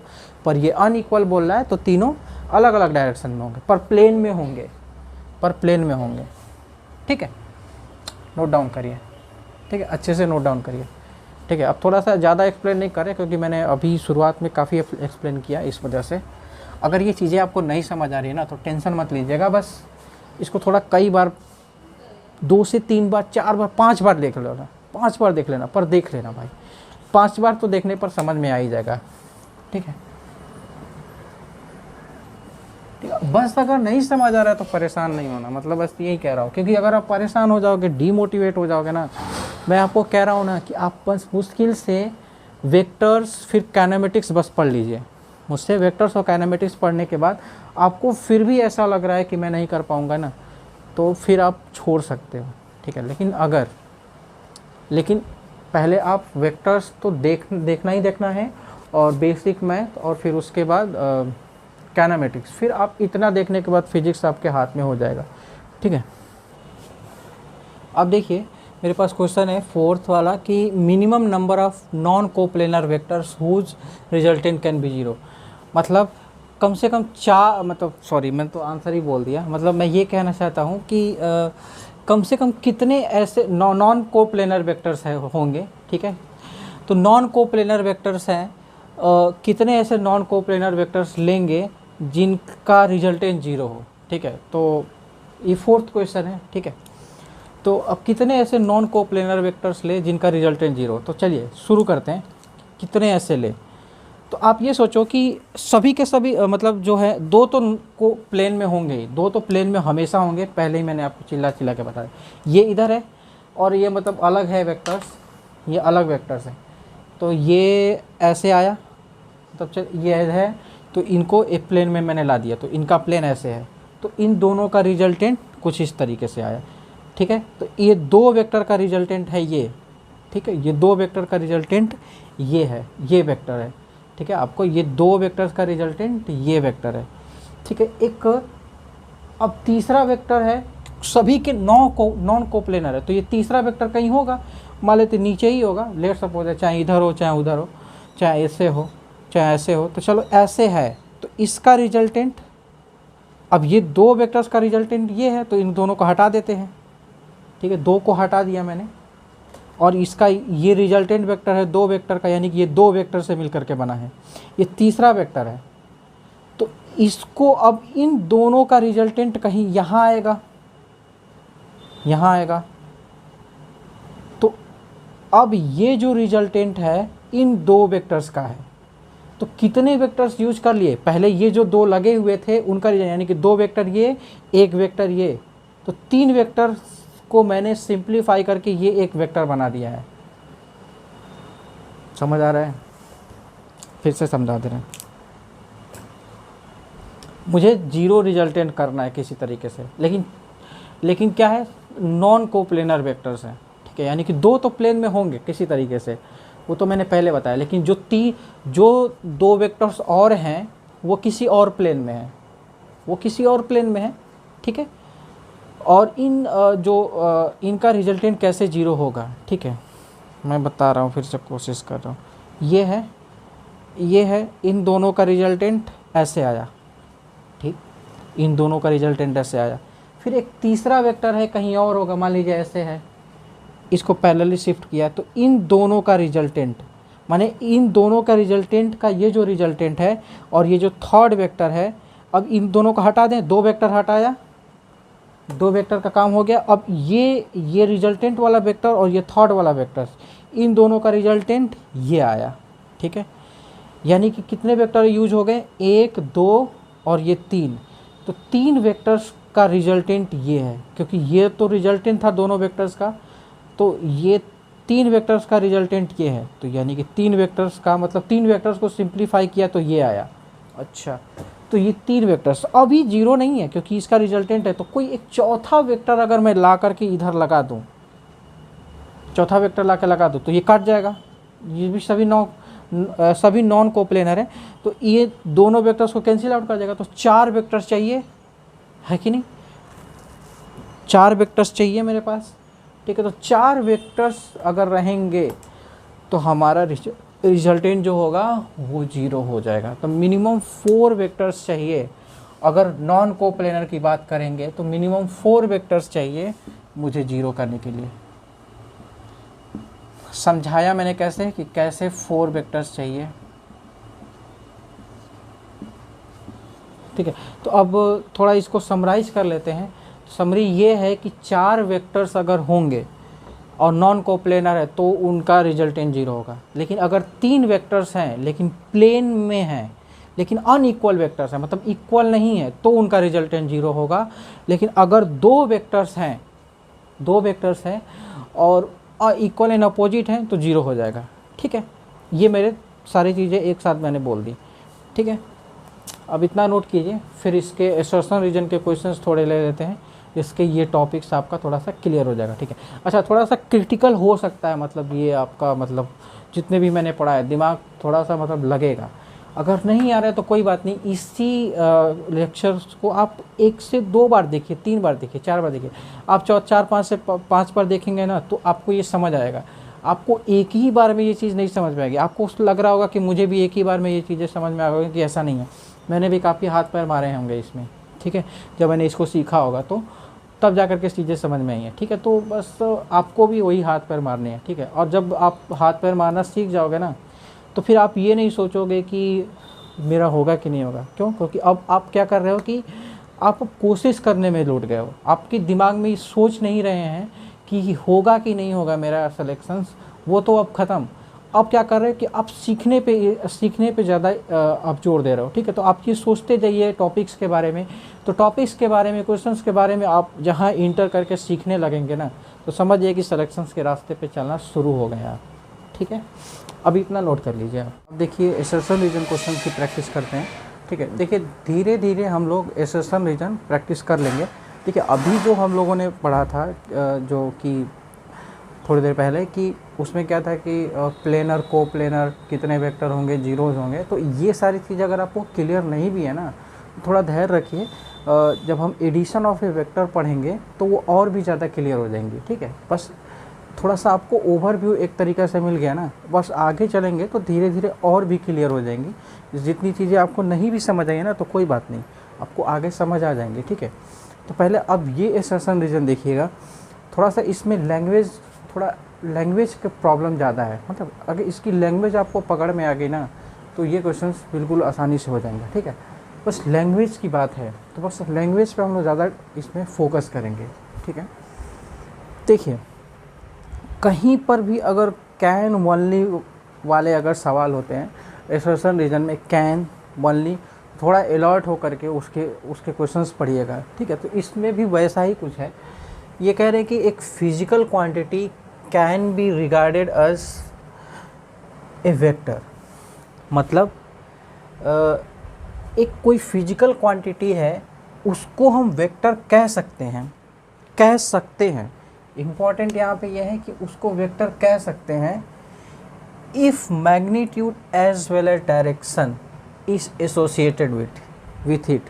मतलब ये कह रहे हैं कि अगर, मेरी बात को गौर से सुनिएगा, मेरी लैंग्वेज पे भी ध्यान दीजिएगा, कि अगर कोई एक फिजिकल क्वांटिटी है उसको हम वेक्टर कह सकते हैं अगर उसके पास मैग्नीट्यूड है और डायरेक्शन है।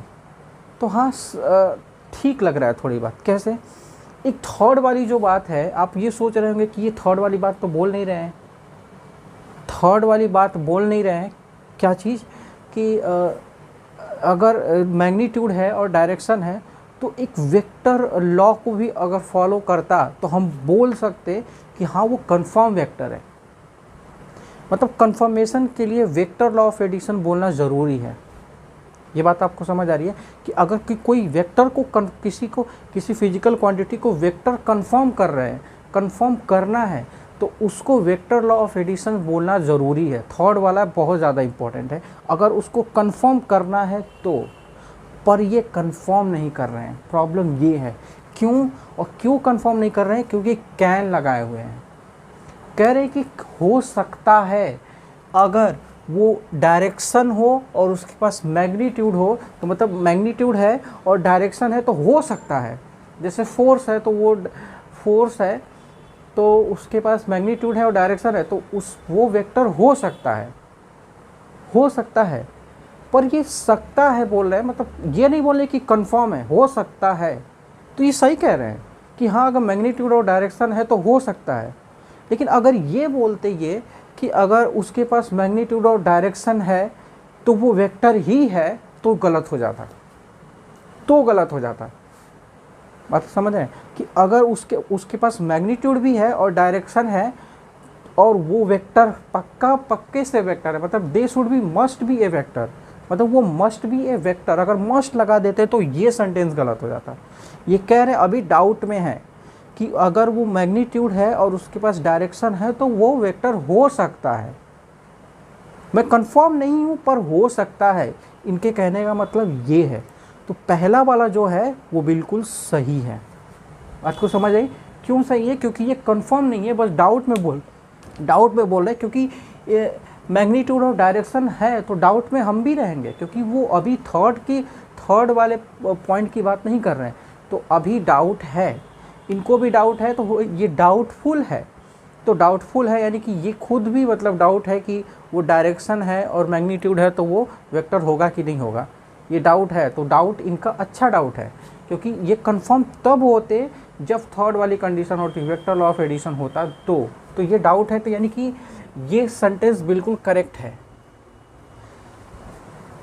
ठीक है, इनका डाउट अच्छा है, मतलब क्लियर अच्छा डाउट है, जेन्युइन डाउट है। तो जेन्युइन डाउट है तो सही है, ये असर्शन बिल्कुल सही है।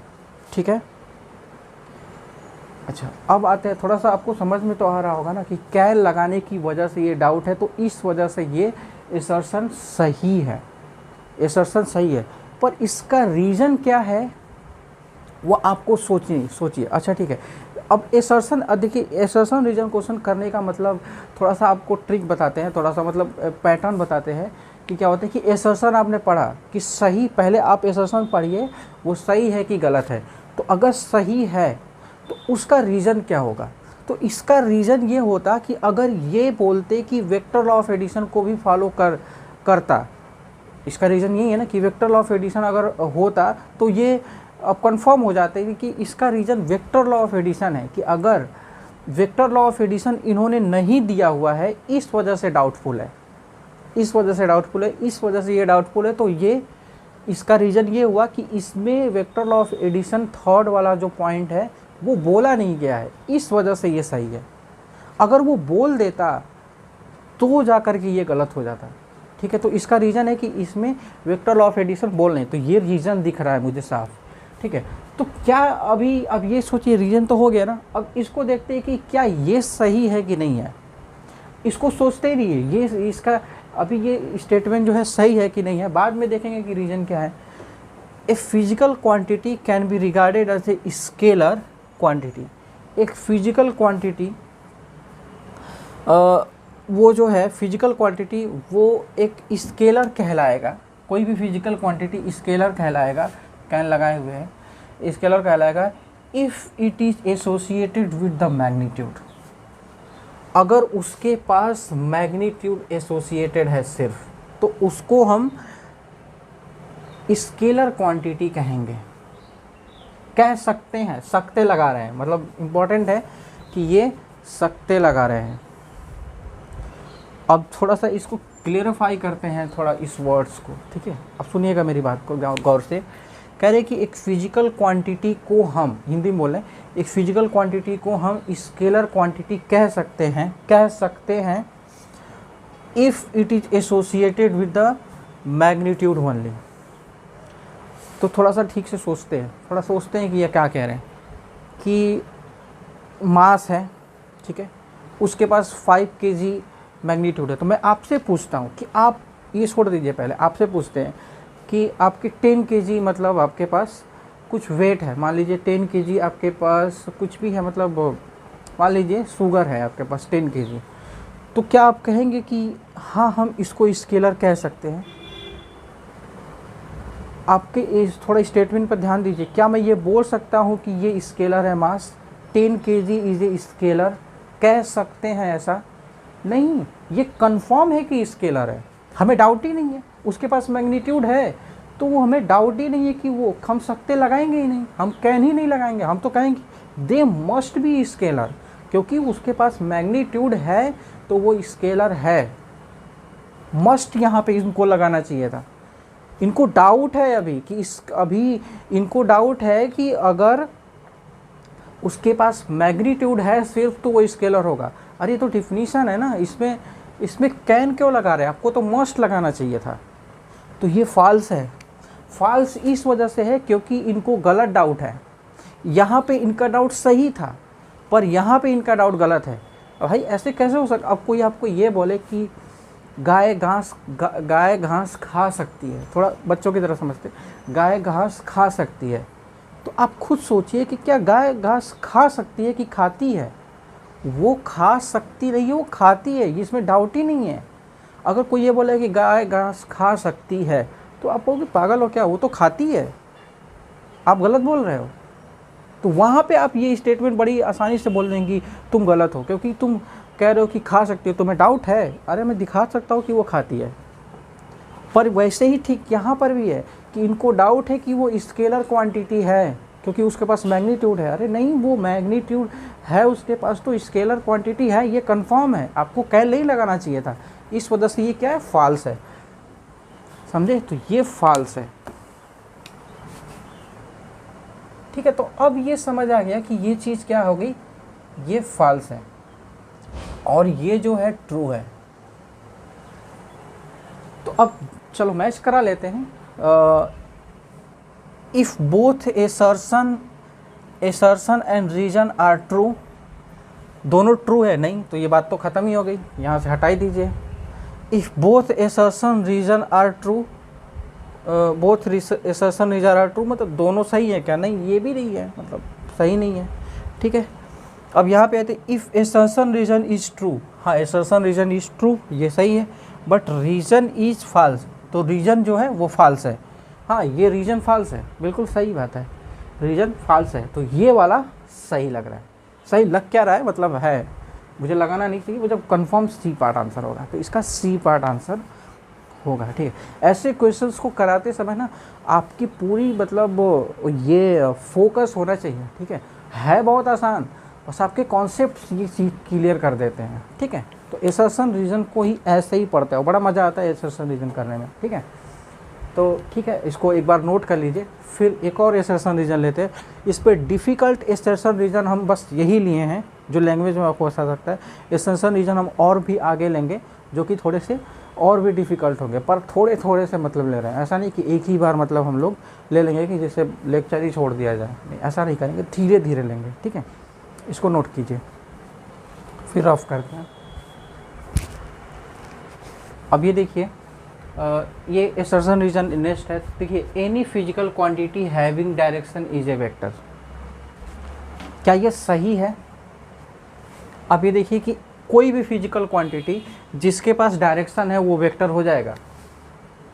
सोच के देखिए, नहीं। जैसे कि करंट था, हमारे पास करंट था तो उसके पास तो डायरेक्शन था ना, पर वो वेक्टर नहीं है। क्यों? क्योंकि वो वेक्टर लॉ ऑफ एडिशन को फॉलो नहीं करता। तो ये तो साफ ही मतलब झूठ बोल रहे हैं। झूठ क्या मतलब गलत बोल रहे हैं। तो ये बिल्कुल भी इनकरेक्ट है, ये तो टोटली फॉल्स है। और इसका रीज़न क्या है? क्योंकि वो वेक्टर लॉ ऑफ एडिशन को फॉलो करना चाहिए। मैग्नीट्यूड होना चाहिए, वो तो सही बात है, पर वो वेक्टर लॉ ऑफ एडिशन को फॉलो करना चाहिए, तब जा कर के इनको डाउट ही नहीं है कि अगर डायरेक्शन है तो वो वेक्टर होगा, ये कह रहे हैं। पर नहीं, ऐसा नहीं है, क्योंकि उसके पास वेक्टर लॉ ऑफ एडिशन को अगर फॉलो नहीं करता है तो फिर वो वेक्टर लॉ तो वेक्टर नहीं होगा वो। ठीक है, तो इस वजह से ये फॉल्स है, सीधा तरीके से फॉल्स है। ठीक है, अभी देखिए ये हम बिल्कुल ईजी लिए हैं, थोड़ा सा मतलब the vector required both magnitude as well as direction. क्या ये जो है ये सही है? मतलब magnitude as well as direction, मतलब वेक्टर के लिए होने के लिए क्या मैग्नीट्यूड और डायरेक्शन दोनों रिक्वायर्ड है? सिर्फ यही मतलब दोनों रिक्वायर्ड है? सिर्फ यही दोनों रिक्वायर्ड है? तो magnitude required both magnitude and direction. Vector होने के लिए क्या ये दो कंडीशन सेटिस्फाई है? नहीं। थर्ड वाला मैंने आपको बताया था कि वेक्टर लॉ ऑफ एडिशन होना ज़रूरी है। ठीक है, सारा खेल का मतलब आप देख रहे हो बादशाह मतलब वही है, वेक्टर लॉ ऑफ एडिशन को फॉलो करना चाहिए। तो वेक्टर लॉ ऑफ एडिशन को वेक्टर लॉ ऑफ एडिशन भी होना चाहिए, तो ये भी गलत है, ये भी फॉल्स ही है। ये थर्ड पॉइंट बोल ही नहीं रहे हैं ये, इनको ये भी बोलना चाहिए था क्योंकि वेक्टर लॉ ऑफ एडिशन भी को फॉलो करे तब जा कर के वो वेक्टर होगा, तो ये भी फॉल्स है। तो if both assertion reason are false, D part होगा। ठीक है, दोनों फॉल्स है, ये बिल्कुल इजी है। ठीक है, प्रॉब्लम तब क्रिएट होती है जब ये भी सही हो, ये भी सही हो, और फिर देखना हो आपको कि ये जो रीज़न है, जो मतलब इसका जो रीज़न है वो यही है कि नहीं है, ये फाइंड आउट करना है। तो प्रॉब्लम वो भी नहीं होती। आप रीज़न जब इसका ढूंढो ना तो इसके पढ़े बिना ही ढूंढ लो, इसको मत पढ़िए, वरना आपको लगेगा कि यही रीज़न है।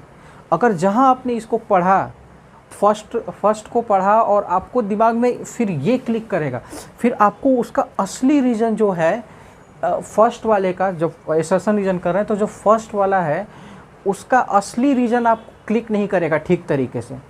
तो पहले जब पहला पढ़ रहे हैं तो उसका उसी समय रीज़न आप फाइंड आउट कर लीजिए। ठीक है, बिना इसको पढ़े, क्योंकि अगर इसको आपने पढ़ा तो आप उसका करेक्ट रीज़न ढूंढने में थोड़ी सी प्रॉब्लम हो सकती है, अगर आपका कॉन्सेप्ट पूरी तरीके से क्लियर नहीं है तो।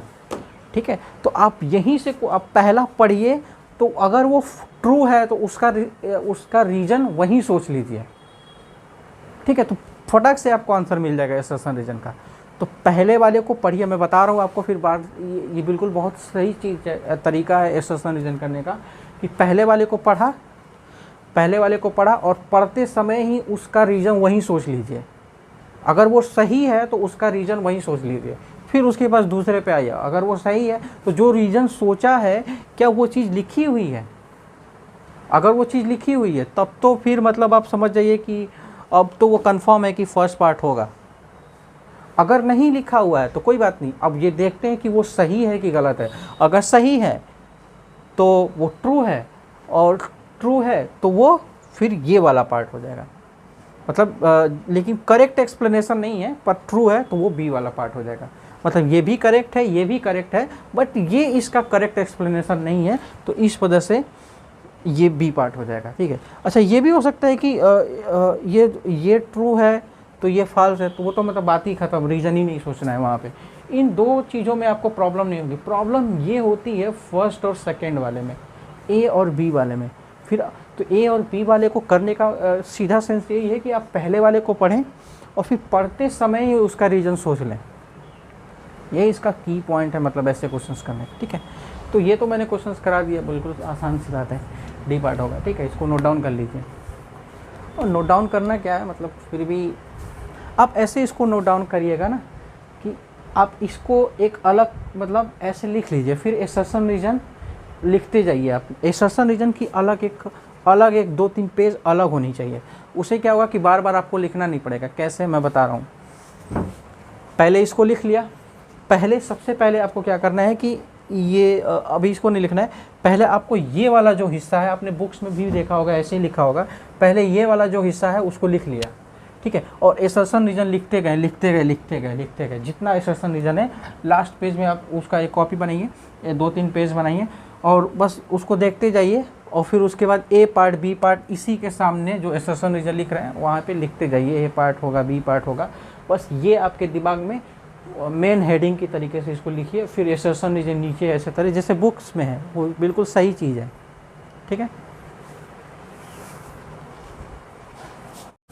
अब देखिए एक स्पेशल टाइप का ट्रायंगल होता है ट्रिग्नोमेट्री में। ठीक है, और ट्रिग्नोमेट्री में होता है पर यूज़ ज़्यादा फिजिक्स में होता है। ठीक है, तो आपको ऐसे देखता होगा कि एक जगह 37 डिग्री है और यहाँ पे 50 डिग्री का मतलब एक एंगल है, और यहाँ पे 90 डिग्री है। ठीक है, तो इस तरीके के जब ट्रायंगल आपको देखते हैं तो 53 डिग्री के सामने वाला जो होता है, सामने वाला जो साइड होता है वो 4 मीटर लॉन्ग होता है, और जो 37 डिग्री एंगल के जो सामने वाला साइड होता है वो होता है 3 मीटर, ठीक है, 3 मीटर कह ले, सेंटीमीटर कह ले, और जो उसका हाइपोटेनस होता है वो 5 मीटर होता है, या फिर 5 सेंटीमीटर, यानी कि 5 यूनिट होता है, ज़्यादा कहे तो ज़्यादा सही हुआ, 4 यूनिट होता है, 3 यूनिट, तो कुछ इस तरीके से ट्रायंगल होता है, ठीक है। ये आपको ये नहीं समझना है कि कैसे 4 ही आया कैसे 3 ही आया, बस इसको आपको एक तरीके से मेमोराइज करना है, ठीक है। और क्या चीज़ मेमोराइज करना है कि इसका साइन 37 कितना होगा, कॉस 37 कितना होगा, फिर उसके बाद कॉस 53 कितना होगा, कॉस साइन 53 कितना होगा। तो जो भी होगा मैं बता रहा हूँ, समझा रहा हूँ, जो भी इसमें समझाने वाली चीज़ है वो, और फिर इसको आपको क्या करना है, पूरी अच्छे तरीके से इसको रट लेना है, मतलब आपने जहाँ पढ़ रहे हैं ना स्टडी टेबल के सामने इसको पूरा लिख करके इसको चिपका देना है, कि आपको कभी भी ऐसा बोला जाए कि साइन 37 कितना होगा तो आपके दिमाग में तुरंत आंसर आ जाना चाहिए, ठीक है। ऐसा नहीं है कि आप फिर ये ट्रायंगल ही भूल जाओ, ठीक है। तो पूरे फिजिक्स में यूज होगा, ठीक है। तो हम बेसिक्स तैयार कर रहे हैं वेक्टर के साथ ही आपका थोड़ा सा, ठीक है, क्योंकि ये तो मैंने बेसिक मैथ पढ़ाया नहीं है ना, ठीक है। तो अच्छा, आप ये देखे होंगे कि sine theta cos theta perpendicular hypotenuse आपको आता है ना, नहीं आता है तो कोई बात नहीं, चलिए बता भी देते हैं, ठीक है। मैंने माना कि आपको मैथ कुछ भी नहीं आता, ठीक है, मैंने बेसिक मैथ नहीं पढ़ाया तो यही तो मानना पड़ेगा। तो देखिए करेंगे क्या, मैं जब मतलब लोअर क्लासेस में था तो ऐसे रटाया गया था मुझे, और काफ़ी सही भी है, मैं भूलता भी नहीं हूँ, ठीक है। देखिए ऐसे होता है, क्या होता है कि पंडित बद्री प्रसाद, ठीक है, पंडित बद्री प्रसाद, ठीक है, और फिर क्या है, हर हर बोल। एक पंडित जी थे जो, उनका नाम था पंडित बद्री, पंडित जी थे पंडित बद्री प्रसाद थे, एक पंडित जो थे जिनका बद्री प्रसाद नाम था, जो हर हर बोलते थे, ठीक है, हर हर बोलते थे, ठीक है, ऐसे याद रखिए। तो अब इससे क्या हो जाएगा कि आपको ये वाला जो है साइन थीटा, और ये वाला जो है कॉस थीटा, और ये वाला जो है आपका टेन थीटा, ठीक है, कभी भूलेगा ही नहीं, ठीक है। और फिर और क्या कि अगर और भी आपको निकालना है, जैसे साइन के पास आप ये साइन कॉस हो गया, तो साइन के बाद अब जैसे मान लीजिए आपका कॉट 10 है, तो कॉट का निकालना हो तो बस इसको पलट दीजिए, ठीक है, पलट दीजिए, ठीक है। और साइन के बाद कॉसेक का निकालना हो तो पलट दीजिए, ठीक है। और फिर कॉस का सेक का निकालना हो तो बस पलट दीजिए, ठीक है, बस पलट देता है। बस ये तीनों याद रहते हैं तो सारी चीज़ें हो जाती है। मुझे लगता है तीनों, बस यही तीनों आपको ज़्यादा फिजिक्स में यूज भी होंगे, तो बस यही याद रखिए, ठीक है। तो ठीक है, आपको यहाँ पे लिखना है साइन, अब देखिए साइन थीटा, तो साइन थीटा यानी कि मैं ले लेता हूँ साइन 37, तो साइन 37 यानी कि परपेंडिकुलर अपन हाइपोटेनस। तो परपेंडिकुलर क्या है, तो ये जो है इसके लिए परपेंडिकुलर कौन होगा, ये होगा भाई। इसके लिए जब यहाँ पे हम खड़े होंगे तो मेरे सामने ये खड़ा होगा, तो परपेंडिकुलर ये होगा 3, और हाइपोटेनस ये होगा, ठीक है, 5, ठीक है। ये बात समझ आ गई। अब मेरी बात को सुनिएगा ध्यान से, इसको हम लोग इसको 37 को लिख सकते हैं 90 माइनस 53, ठीक है। 90 माइनस 53 लिखेंगे, जब आप 90 में से 53 घटाओगे तो आपका 37 ही आएगा, 37 ही आएगा, ठीक है। और मैं आपको यहाँ पे क्या बताना चाहता हूँ, देखिए जब मैं यहाँ पे, अब लिखिएगा, मैं इसको क्या लिख रहा हूँ, इसको अब साइन को साइन ही रहने देते हैं, और इसकी जगह पे मैं लिख देता हूँ 90 माइनस 53, ऐसे लिख सकते हैं भाई यार। 90 माइनस 53 अगर करोगे ना तो 37 आएगा, आप करके देख लेना, ठीक है। यहाँ पे 10 में से 3 गया तो 7, फिर यहाँ पे 8 बचेगा, 8 में से 5 गया 3, ठीक है 37 आ रहा है ना। तो बस 37 की जगह पे 90 माइनस 53 लिखा, ठीक है। तो कोई बात नहीं, ये वैल्यू गिनो तो ऐसे लिख दिया, ठीक है, ऐसे लिख सकते हैं, कोई प्रॉब्लम नहीं है, ठीक है। अब इसको नोट कर लीजिए, ठीक है, इसको नोट कर लीजिए, मैं मिटा रहा हूँ इसको क्योंकि मुझे और चीज़ें भी लिखनी है यहाँ पे, ठीक है। नोट कर लिया, इसको नोट कर लिया, पंडित बद्री प्रसाद हर हर बोल, ठीक है। अच्छा, होता क्या है ना कि जब भी 90 आए या फिर 270 आए, ठीक है, यहाँ पर साइन का कॉस हो जाता है, ठीक है। क्या हो जाता है? साइन का कॉस हो जाता है, साइन का कॉस हो जाता है, और फिर कॉस का साइन हो जाता है। मतलब ट्रिग्नोमेट्रिक रेशियोज़ जो हैं, वो ट्रिग्नोमेट्रिक जो रेशियोज़ हैं वो चेंज हो जाते हैं जब भी 90 या फिर 270 है। यानी कि जब भी आपका ऑड नंबर आएगा तो चेंज हो जाएगा, ठीक है। तो यहाँ से साइन से क्या होगा? कॉस हो जाएगा, ठीक है। तो मैं इसको लिख सकता हूँ कॉस 53, ठीक है। इसको ये ऐसे लिख सकते हैं, ठीक है। मैं ये बोलना चाहता हूँ। तो आपको समझ आ गया कि आपको ऐसे भी नहीं समझ आ रहा है ना, तो चलो यार कोई बात नहीं। कॉस 53 है ना, तो कॉस 53 कितना था? पंडित बद्री, यानी कि बेस अपॉन हाइपोटेनस। मैं बहुत ज़्यादा बेसिक चला गया पर कोई बात नहीं। बेस कितना होगा इसका? 3 है ना, तो 3 और हाइपोटेनस 5 है, बस ख़त्म, रहने दो, ठीक है। तो मैं ये बताना चाहता था कि आपको यहाँ से ये समझ आएगा कि साइन 53 और कॉस 53 की वैल्यू जो होती है वो सेम होती है, बस इससे यही समझ में आ जाता है, ठीक है। आप ये बेसिक ट्रिग्नोमेट्री अगर पढ़ोगे तो ये सब आपको पता होगा, ठीक है। और पहली चीज़ ये हो गई। फिर अगर आपको ये कहा जाए कि साइन 53 होगा तो 4/, यानी कि इसके लिए परपेंडिकुलर ये होगा 4/5 ये हो जाएगा, ठीक है। ठीक वैसे ही अगर मैं यहाँ पे कहूँगा cos 37, तो cos 37 रहेगा तो बेस अपॉन हाइपोटेनस, यानी कि 4/3 दोनों ही इक्वल हो जाएंगे। बस यही मैं बताना चाहता था आपको, ठीक है। और एक तीसरा वाला याद रख सकते हैं आप, tan 37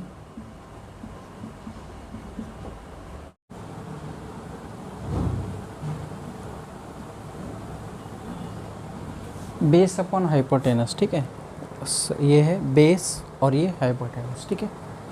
तो ये हो गया, ठीक है। तो अब बस बेसिकली बस आपको ये वैल्यूज़ याद रखनी है, ठीक है। अपनी स्टडी टेबल पे इसको लिख करके उसको रख लीजिएगा, ठीक है। तो आज के लिए बस इतना ही, ठीक है। थोड़ा सा लंबा हो चुका होगा क्योंकि मैंने थोड़ा काफ़ी चीज़ें समझाने में थोड़ा सा समय ले लिया, ठीक है। पर कोई बात नहीं, आपको बस सारी चीज़ें बिल्कुल याद रखनी है और ये भी चीज़ें याद रखनी है, ठीक है। तो अभी बेसिक्स पे हम लोग चल रहे थे, अब हम लोग नेक्स्ट लेक्चर में एडिशन ऑफ ए वेक्टर पे मूव कर चुके होंगे, ठीक है। तो आपके बेसिक्स अब बिल्कुल तैयार हो चुके होंगे, ठीक है। आज के लिए बस इतना ही।